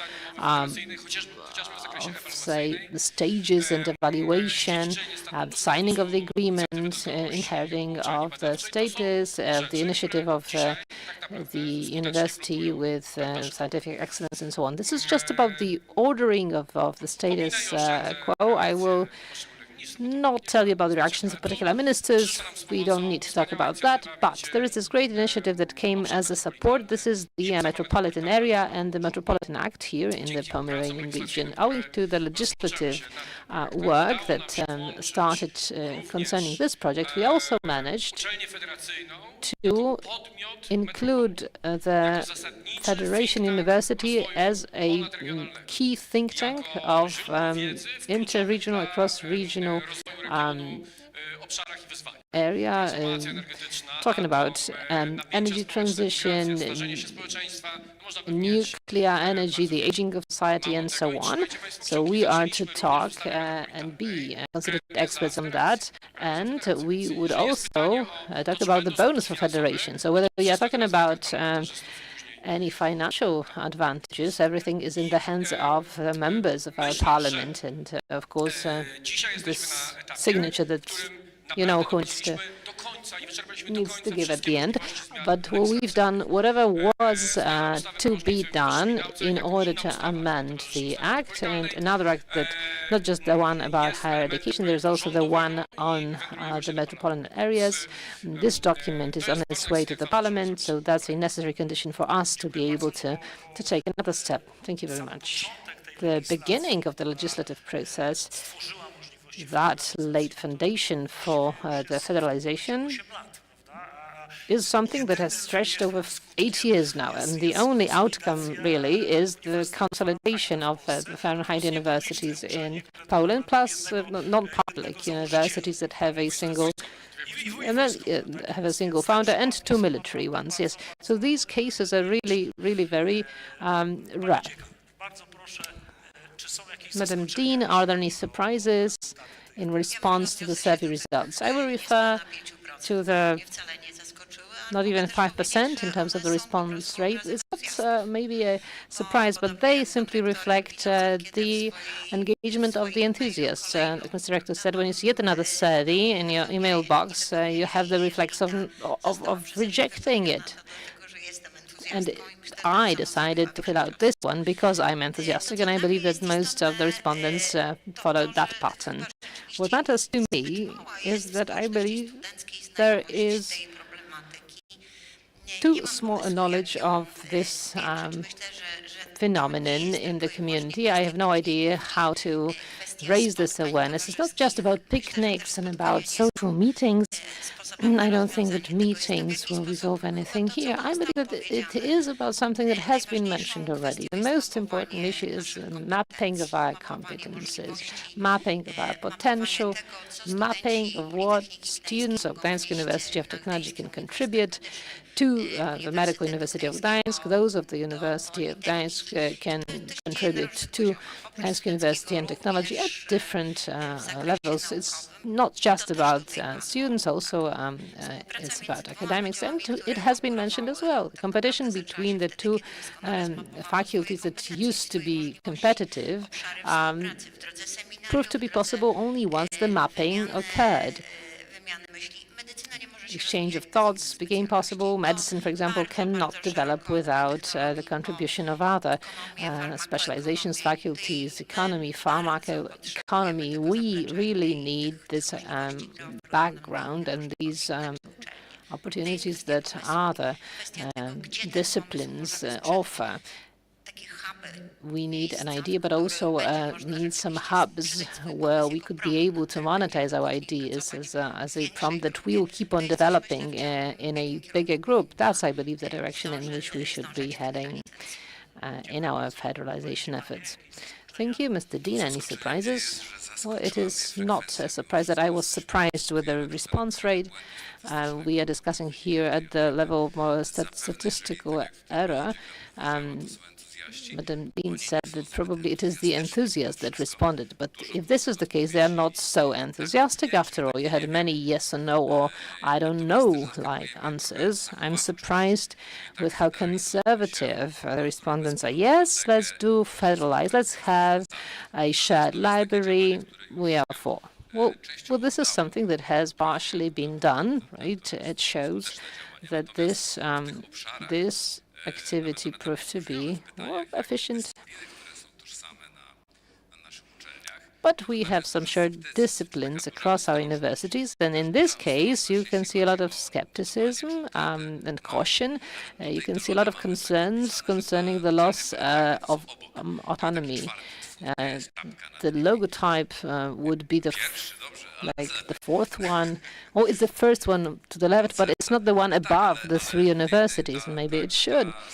So this identity issue is something that definitely emerged, but what I can see lacking is this ultimate vision. It doesn't have to be a short-term one. What do we want to be in 10, 20, 30, or even 50 years? Are we supposed to stay with the idea of a federation that, as Mr. Rector has mentioned, supposed to offer some current solutions because this is the only way for us to get federalized? Or is our ultimate goal to create one strong university in the future? Looking at the rankings, 14th in the ranking of the University College of London, the discipline that I represent, so the Faculty of Mathematics and Physics.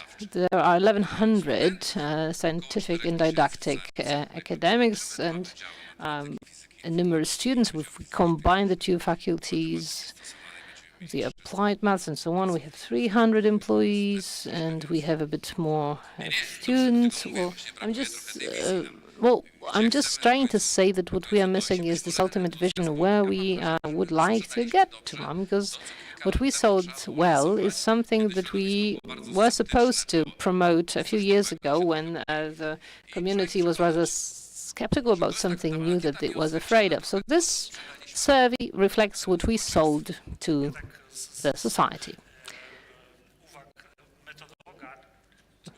Well, being a methodologist, I can say that oftentimes in social studies you would interpret that two extremes are actually represented in surveys, and somehow they balanced here. So we've got those who have their say, and these were the ones who volunteered to participate. But of course, I cannot prove that in any way. But this logic of a critical mass, that's the common logic of all the rankings. Another is the mission, so scientific study, and the critical mass that is publications, right, and grants and so on. Go ahead, Madam Dean. I think that I wasn't surprised by anything in this survey because I think those concerns were also 33 years ago, where inter-university department was created, and I think that there are much more concerns at the time. So I think that someone risked a lot and decided that it's really worth doing it, because they pointed everything what appeared in this survey. So what can be best, what can be used and what can be taken from other universities and create inter-university faculty, so interdisciplinary projects, and using resources not only from the library but also scientific resources, didactic resources, in order to enable people using and applying this infrastructure. What's more, I think we have got even less concerns in our faculty because since the beginning of the process of federalization, observe a lot of different projects, also together with Gdańsk University of Technology. And it's not only about people who work at our university or University of Gdańsk and they applied for grants together, but also I observe an increase of projects among people who work at the Gdańsk University of Technology. So all the activities like picnics, speed dating, etc., enabled meeting each other, sharing experiences, learning scientists and researchers from your own field. And I think that it's going to have financial results in the future when we start gaining grants. And when it comes to losing identity, because there are a lot of voices about this topic. Ladies and gentlemen, we have got people working who work either at Medical University of Gdańsk or University of Gdańsk, and they are really closely connected with their own department, but they are also people working at the faculty, and this faculty is above. So if this person was woken up at night and if they ask him, where do you work? They would say, it's biotechnology, but they are very closely connected with their unit because they work there, they get their salary from there, but they care for this common brand, which is inter-university biotechnology faculty. And I think that we are doing great, and we are one of the best biotechnology units in Poland, and what is very crucial and unique, no one took that risk in Poland in order to create such inter-university unit. So these are those quick wins. And rector wanted to, yes, at bottom, because there are an accusation towards us that we don't have any vision. And I respect this, and I think it's very important. Yes, this is what I wanted to ask you. Vision for 2030. Is it going to be Fahrenheit University or Fahrenheit University? Is it going to be something that is going to be evaluated in disciplines, or maybe it's going to be hybrid? So those strategic points of this vision. So I will create a small background, if I may. Last week we have got the meeting of Krasno Presidium, and the main issue was consolidation. And please imagine that Katowice, university which formulated, and Małopolska, not Jagiellonian University. And there are different formulas, like it's worth doing this, but in general, they were really against the consolidation. Not saying that you can do something, so pretending that we pretend that we fix the higher education in Poland, etc. So if I were to compare the climate about thinking about consolidation, I don't mean just one university, but the process in which we create different activities. So when we were starting 5-6 years ago, the climate for that was much better, and in the whole gremians, for example, at the conference, Łukasz, I don't know if you remember, when we were asking different people, they were saying, no, it's wrong direction, it's incorrect, it disturbs the development of the university, so small is beautiful, etc., etc. So please be careful with your visions. And this, speaking about it openly, but remember that we have got very precise vision for that. And just to complement what you have said, I am sure you agree. Each time when we meet with rectors in Poland, we are asked, so how is your Fahrenheit? Have you disagreed? Have you argued already? So there is hope. Michał, I'm sorry, please. Yes, so talking about vision, because that was your question. 20-30 years. So My first thought 2030. No, it's short term. We need to think in long term. But this is this limit. Do we have this vision, whether it's going to be one university or a federation of many universities? So at the time, I wasn't director of Medical University of Gdańsk, but Maciej Gruchała. But so at that time, it was impossible to design so advanced step as merging universities into one, because we didn't know how our universities are going to accept this closer formal relation. So the step of federation, which is perhaps the first step before consolidation, but maybe also the only step that is going to stay with us for many years. As many examples worldwide and in Europe, very effective step in order to improve the quality of scientific research and social competence, etc. So this is the goal that we want to achieve, but it also depends on our first step, which is federation, and also it again depends on the vision of Poland for the development of higher education. So I have got my own opinion on this, but my opinion isn't very flattering for our Ministry of Higher Education. There is no such a vision. Verbally, it's very beautiful, but in practice, unfortunately, we don't see the proof for the support. So, to sum up, we have the examples from France and other countries where consolidation and federation were successful, but there was the case where the state provided the funds supporting the process. So, it co-participated in costs in order to encourage the process.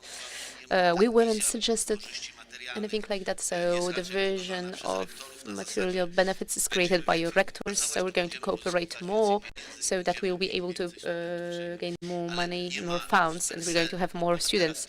But apart from the Metropolitan Act, when we have the opportunity, but again, it's from the local government of the region, not from the central budget. So something which limits the building of the vision. Yeah, the local government is going to share. So the thing that limits our vision, building of this vision, if they are going to be realized, we need certain funds. So from your, thank you, from international experience, yes, you mentioned France. There were two levels. On the one hand, funds taken from privatization process, and it supported consolidation on the central level, but also they were encouraged to do so on the local level. So in the case of Grenoble, for example, they were encouraged to proceed on those two levels. And for me, that was very new information, that there is such a good cooperation and there are mechanisms prepared and cooperation is supported financially on the level of local government. And they see the idea and the value in this perspective. But as I understand, your 2030 perspective is consolidation, or the consolidation process brings benefits to the region. And my question is, how are going to be conditions? Whether this consolidation is going to develop in the direction of higher integration, or maybe it would be better to stay on the level of federation of 3 or 5 units of higher education from our region. And it's going to have advantages on this level. This is how I understand it. So maybe from a little different perspective, because together with Zbyszek Zanowiecki and we have got our economic and social surrounding, and they say 5 years passed and you did anything. You talk about some federalization, but for us, for our companies, we need answers. We need a big partner because we don't understand your federation. You should be one university which guarantees solutions to our problems and gives answers to our questions. And I say, listen, It doesn't work like that. We have got different high culture of debates, etc. So it doesn't work like that. So I think that we should make a referendum. And in my opinion, if we were to connect closer, I think that 50% is not enough. We need to have 60% if we really want to be one university here and now. And people of business say, what? University isn't like you need to have a rector and your first and coasts. You are to serve us. And if someone is to answer, these are outside stakeholders. So you need to have a board consisting of representatives from different companies. And you need to say, okay, serving to us, you need to merge, you need to combine. So this is this perspective. I'm sorry, Zbyszek, it's not going to happen very soon or at all. We're going to debate, we're going to discuss it on many different decisive levels of decision. And whether it's possible, it's strongly dependent on funds and money. This is 5 billion for 3 or 4 years for a structurization process and security of staff and people, etc. So my question is whether 5 billion euro for 4 years or even for 5 years, are we going to get it from our ministry?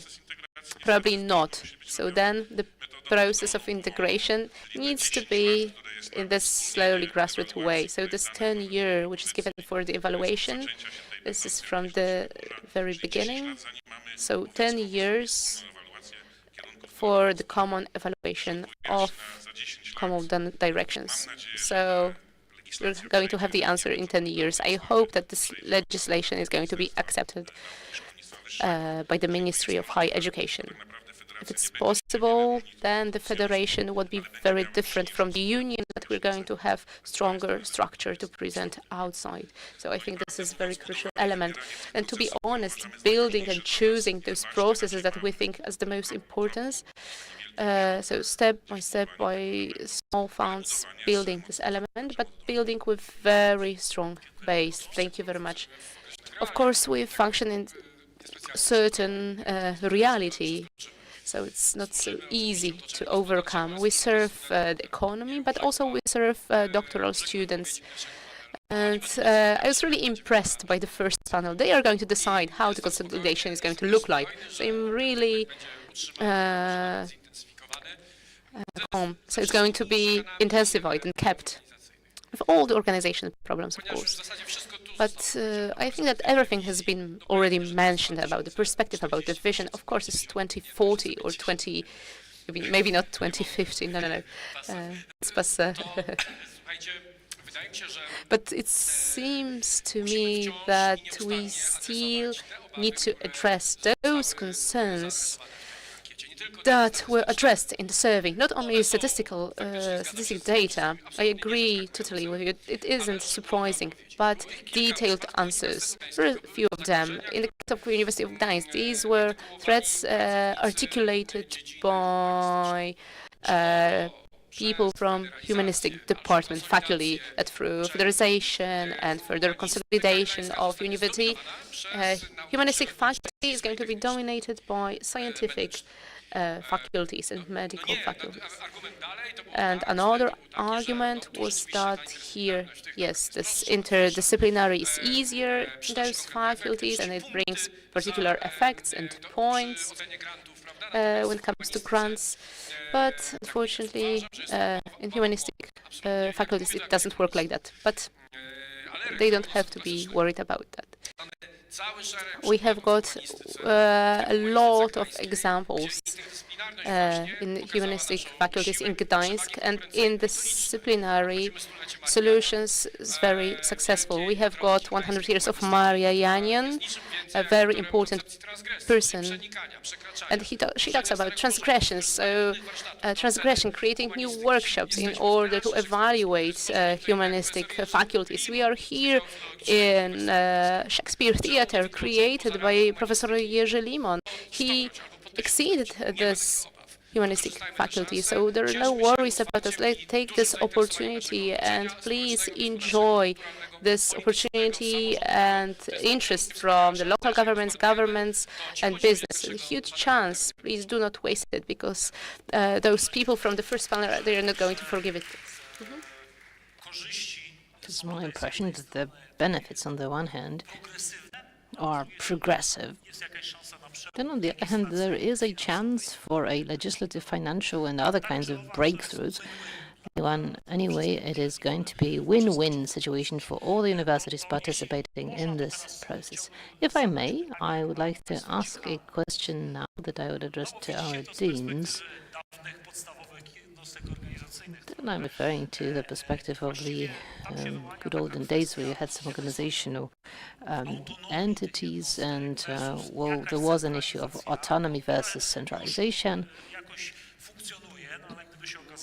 Well, it works in a way, but let's say that the disciplines from particular universities are evaluated within federation. Then a question arises: how certain concerns can be addressed, urged by the community, but how can particular faculties actually contribute to calming the community down and ensuring that everything's going to be right? Well, as I mentioned, we were through this process quite a long time ago, and the change of law in 2020 made us make some decisions and prepare certain documents.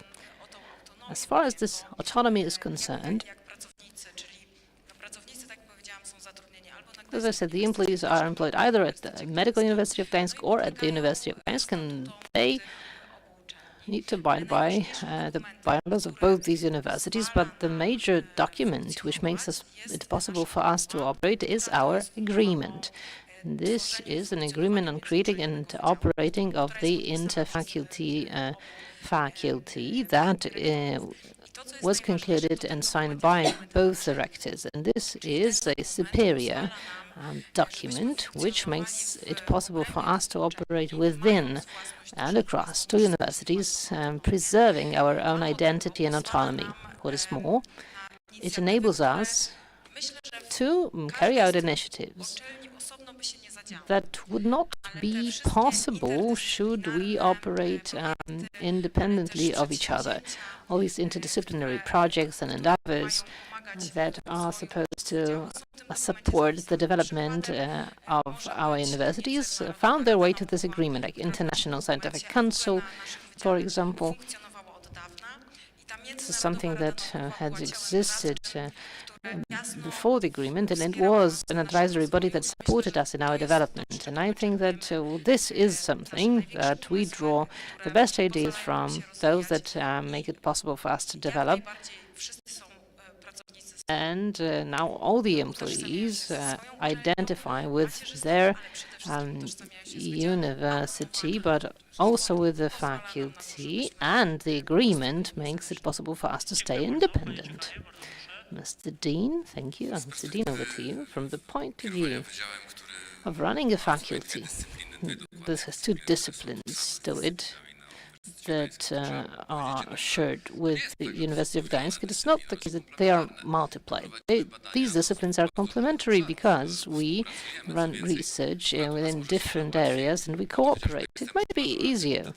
I exemplify, not the only example, but we are actually from those years. I graduated from the University of Gdańsk, not Gdańsk University of Technology, and there's also transfer, quite significant transfer, the other way around.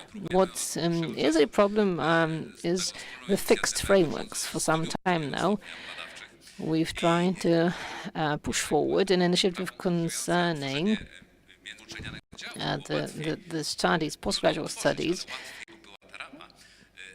It was easy for us to actually create what we created because there was a framework. Now it has been made hard for us to actually open the postdoctoral school.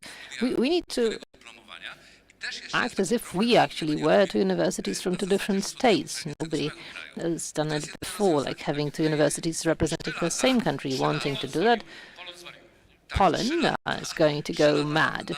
And how it took us 3 years to keep on struggling with the law, with legal provisions that are really rigid. And of course, individuals are going to spot some threats and concerns. Of course, when there is evaluation, we need to compare. There are rankings. We need to agree on who contributed what, and that certainly raises some concerns and stirs up emotion. But I gave you the example of the London University. That was not for us to say that we are too small to get united. It was to show that there is no threat. We are small enough universities that we need to be interconnected even further. Not for us to grow triple, so to have 262 years of experience, but it is for us to multiply the number of students. It is for us to increase the number of scholars, scientific academics, for that to develop. And this is also to respond to demographic challenges that we've been experiencing.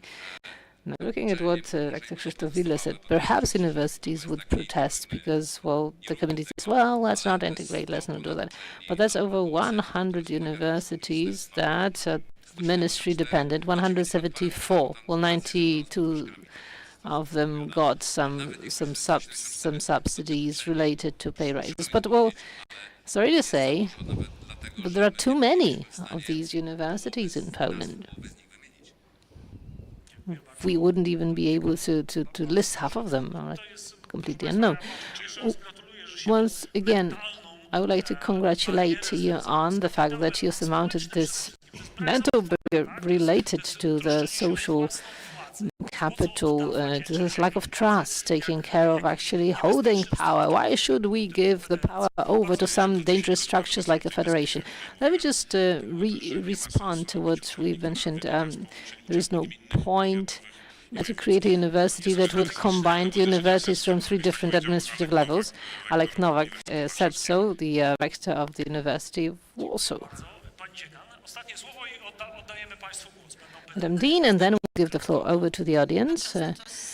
Very briefly, being pragmatic about what we said, and we saw a lot of pragmatism in the first panel. The vision, for many, depends on, excuse me, but using the word, depends on the brand that Fahrenheit universities are to create. If the community of 3 or 5 universities within the association, if they see the benefit in the visibility, in the fact that it's going to be easier to obtain funds, being part of the label, that will enable not just federalization that is actually occurring, but also the unification. Thank you very much, Madam Dean. And now, ladies and gentlemen, if you allow me, I'll take the liberty to give the floor over to the audience members, and then I will ask all the participants of this panel to give us a one-sentence conclusion from our meeting, getting down from this high level of vision. Ladies and gentlemen, you can ask your questions now. We have students with microphones that will approach you. Please introduce yourself, ask your question, and point who the question is addressed to. Professor Łukasz Sułkowski, whose kindness we've been using throughout the meeting, is going to be responsible also for chairing this part of our meeting. Janusz Nieznański, Gdańsk University of Technology. Not just a question, but also a comment. Would that be okay? I've noticed that the most often repeated word, the most frequently used word used throughout the debate was communication. One could say the idea is great, but the communication fails. That would mean that those who say so assume that there is someone who knows, but they won't tell us. And those who know and won't tell us are the 3 tenors, the 3 rectors. Well, I believe that this thesis is not justified. The rectors don't know either, and they would need to ask the Delphi Oracle, why don't they know? Well, there are many obstacles, but one of the major ones is the act that doesn't make it possible for us to think seriously about creating a federation, because that doesn't pay off. We do our utmost, for the Act to be amended, but in the end we don't know when or whether it will happen. This is something that blocks the intellectual process that should proceed and cannot. I disagree with my rector, apologies. I don't believe that directors have a vision. They don't even know what the system in the future Fahrenheit University will be, what the competences and prerogatives of the president are going to be, how the president is going to be elected. And that is actually a very serious condition in the light of our ambitions as far as our Shanghai ranking position goes.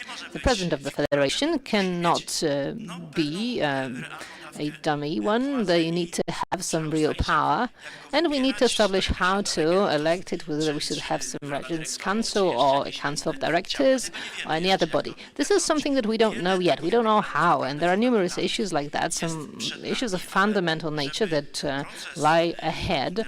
But this intellectual process, for it to start, well, we need to have this perspective of this federation being really right there around the corner.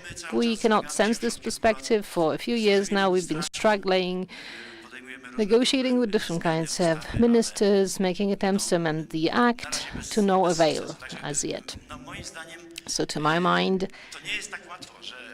it's not so simple. It's not that directors have a vision. Well, they do have certain idea of what they would like to get to, but a clear vision of this should be A, B, C, and D. There are no visions like that as yet, and it is really difficult to achieve them without having a sense that this Act is likely to be amended the way we want it to. Because I'm talking here to my employee, well, there are so many variables that it's really hard to foresee, but I do excuse Professor Nieznański the words that he said at the beginning of his contribution. I would like to thank Janusz, because together with Professor Mariusz Bogusz, he worked to amend the Act, really struggling to do that despite discouraging attitudes of all the ministers, starting with Mr. Murczak. So a round of applause for Janusz and for Professor Bogusz for their efforts. I also have my remark. I believe that the benefits are already to be seen, in spite of the fact that you cannot have this ultimate governance vision, because we are working here within this a mist of variables that are unclear. But you are heading in the direction that you have agreed on. You cannot respond to all the items or the points and aspects of the vision, but the key ones are there, like the benefits that we can draw from the process of consolidation.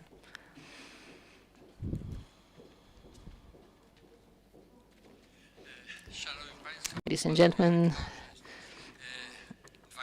as rectors, 20 years ago, the mayor of the city of Gdańsk, Paweł Adamowicz,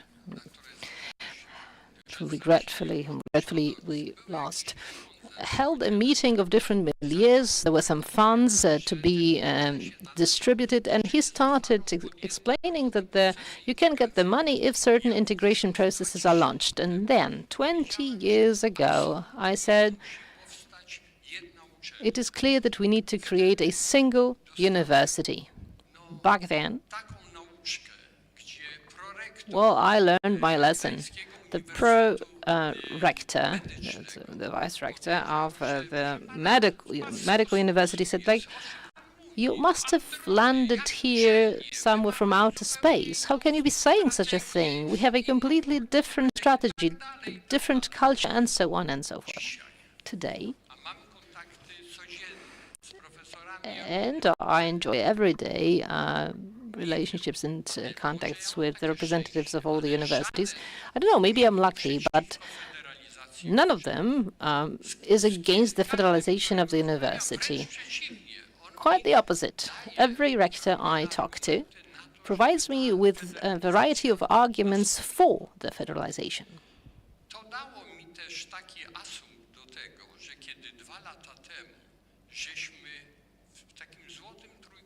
2 years ago, within this golden triangle of the representatives of science, economy, and authorities, we developed 7 developmental challenges for the Pomeranian region. One of those 7 developmental challenges was the federalization of universities, because our economic milieu sees it as a great chance. Of course, simplifying things here, and apologies to Mr. Dean here, but I often say, do we have a different medical mathematics, polytechnical mathematics, and university mathematics? Let's join the forces of all the mathematicians to create a strong mathematical center. Of course, that's a simplification. I wouldn't like anybody to tell me, oh, come on, well, again, you cannot see the differences because maths has different shades to it. But it is on these grounds that we said yes to federalization. As pointed out by Professor, the Act on Higher Education and Science does not give us the tools to do that. That is why, on establishing those developmental challenges, we started addressing different ministries, writing to them, including the Minister of Higher Education and Science. Very recently,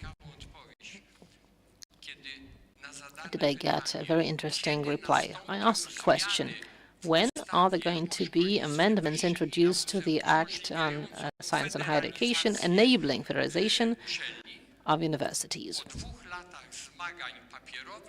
After 2 years of exchanging letters, we got an answer.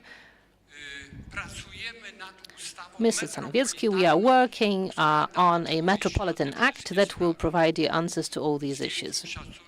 With great respect, I'd rather that all that we find in the Metropolitan Act found its way to the Act on Science and Higher Education. I know.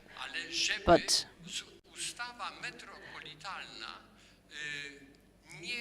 the Metropolitan Act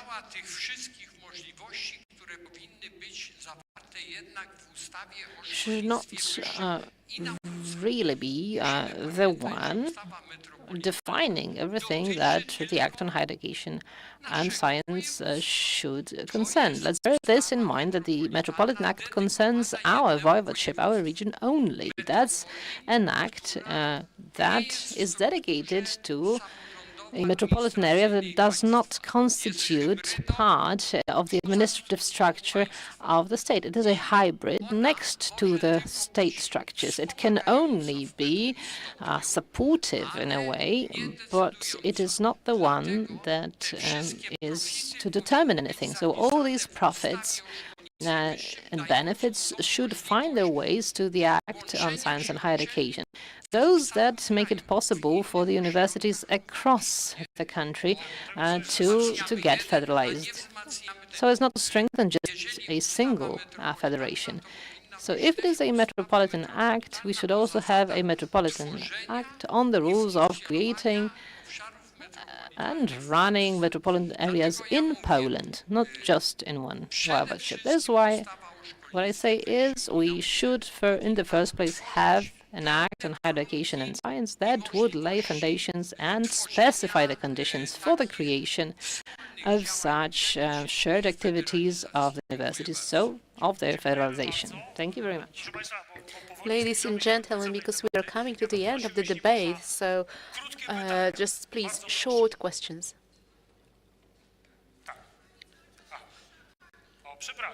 I'm sorry. So, yes, the lady. Thank you. Good afternoon. I'm Łucja Kozicka, and I used to be a student of the University of Technology, and I would like to ask questions from the students who want to engage directly in sharing knowledge of FarU. So as a student, I don't see the real benefit of the participation of my university in FarU, but I'm an enthusiast. So could you invite an expert from other university for a lecture to share experience, competence, or laboratory? Of course. I don't know whether Jagiellonian University is the best example of such cooperation, but this is silos away. It's 20 some years since it will join the UJ structures, but it's very autonomous. This is a type of federation under one brand, I would say. But maybe I will give the voice. Yes, we'll be happy to include students in any formula. Just tell us what kind of formula would be the most attractive for you. But here we should encourage students from free universities. So it has got a formula of workshops.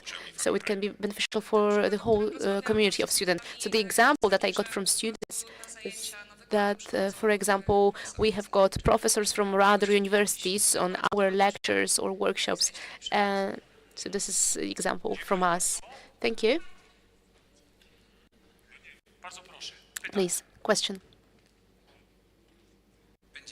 So, short introduction. Maciej Bagiński, Gdańsk University of Technology. In 70s, in each village there was a university, and in any powiat there was university. That was kind of saying in the 70s. And we had a number of 170 universities in Poland.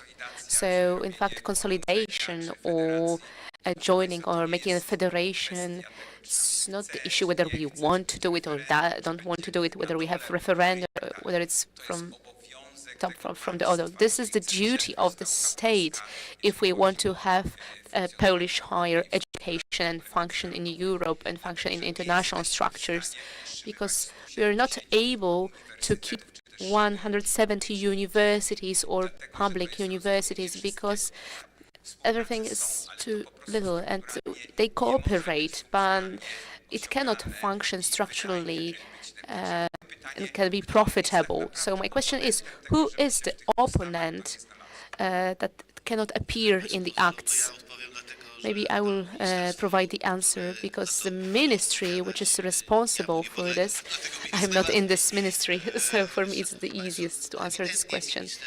So obviously, the Ministry of Education, not only in this form, but also the previous ministers also are responsible, and they do not have the concept how to strengthen the higher education in Poland. Unfortunately, this is all dependent from the election processes, etc. So we are trapped somehow.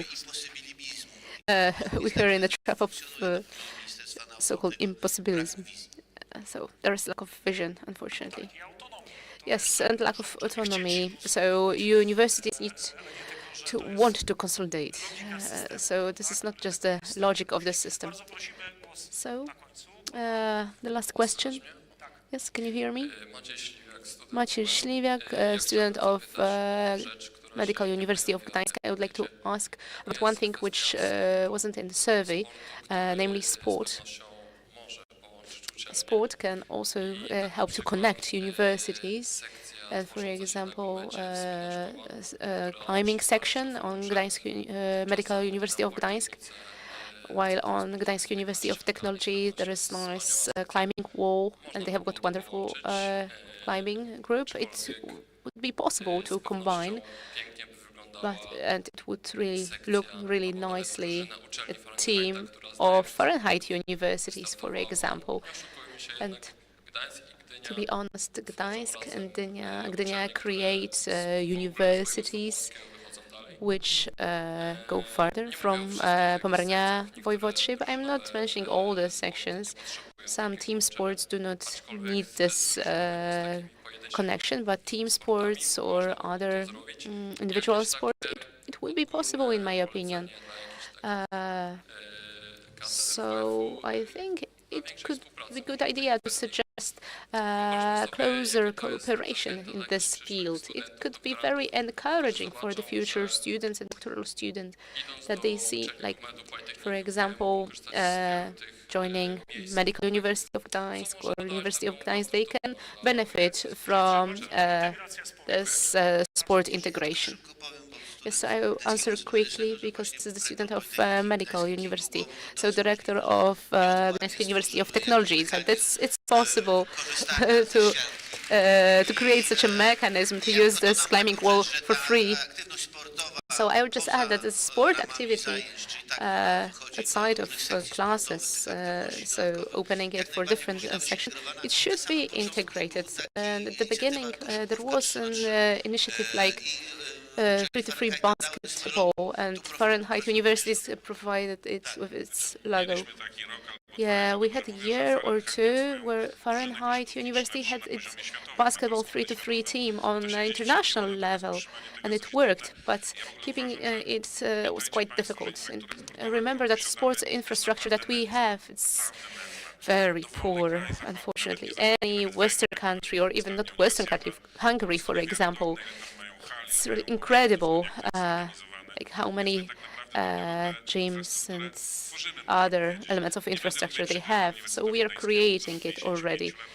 But the University of Gdańsk, for example, has been building it for 55 years, but successfully this time, hopefully.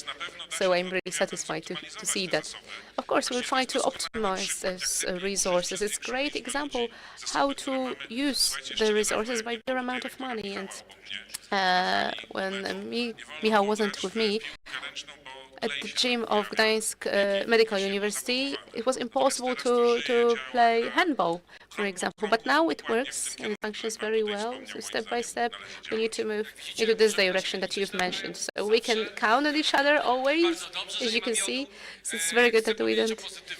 So I want to talk about positive aspects of cooperation in many sports disciplines. Bishop, you've mentioned that the act should be metropolitan and universal. But so far we have got Pomeranian Act.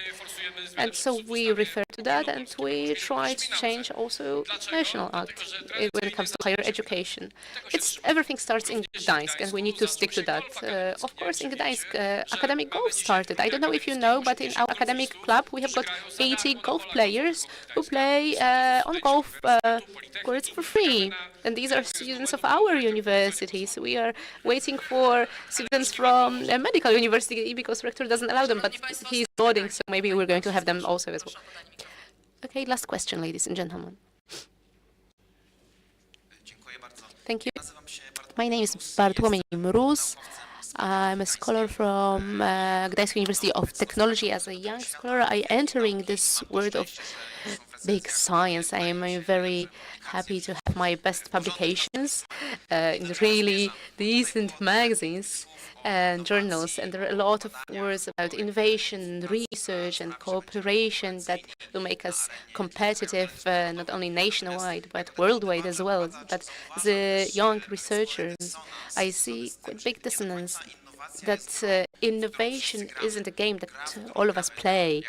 The game that we play, as I see this and my colleagues, it isn't innovation, but this is about the points. So you have got very precise vision for this federation. Are you going to solve this problem of points collection? So are you going to do something? I'm really sure that you're going to agree that each of us knows some weird journal on the list of ministry that has got strangely 140 points, for example. So, and the influence of the research isn't correct. Yeah. So thank you. So that's a topic that needs to be scrutinized, and everyone hates this point collecting quest. So we need to have impact. We need to have the effect. It needs to be something that really influences the world. But of course, the number of points in the journals again goes through this ministry path, and I'm not the optimist. Just do good science and good research and publish it. I know that you have got a lot of questions, but maybe individually you will be able to ask it. So I would like to ask Professor Sukowski for a short conclusion. So I would like to ask you to conclude just in one sentence. So maybe we'll start from Madame Dean. I have 2 sentences. So I really wait for this federalization, because we're going to go back to the status from the change of the act. So the whole department, the whole faculty is going to evaluate in one discipline. Now it's impossible, because the staff either evaluate themselves in biotechnology or in medical subjects. But yesterday I came back from a scientific meeting from European project, and I must say that I was very pleased when I got questions from my colleague from University of Copenhagen. Evelina, please tell me, what do you do? Because I heard something that you are connecting, and we want to do something like that in us, in the University of Copenhagen, with medical university. And they say that there's no point, but we have money already. I'm not going to mention the amount, but yes, they have the money. And I say, listen, and we try to do this without any funds and with very limited support from the ministry. So I was very happy to share my knowledge and my experience, and I was very happy that they are interested. Evelina, maybe they want to connect with us. Mr. Dean, please. Yes, I want to say that I'm an optimist after this discussion. And we were debating for 3 hours, so we managed to solve 2 problems, climbing and with golf. So, but seriously, referring to Arnold Kunczynski, the dialogue is crucial, and the conversation and the debate, and what we were talking about, and the problems that we are presenting, and the areas that it's impossible to come up with when we sit alone in our office. But they are born during the discussion. And one answer to the students, you have got huge benefits, because you can participate in the classes of those 3 universities and the conditions that you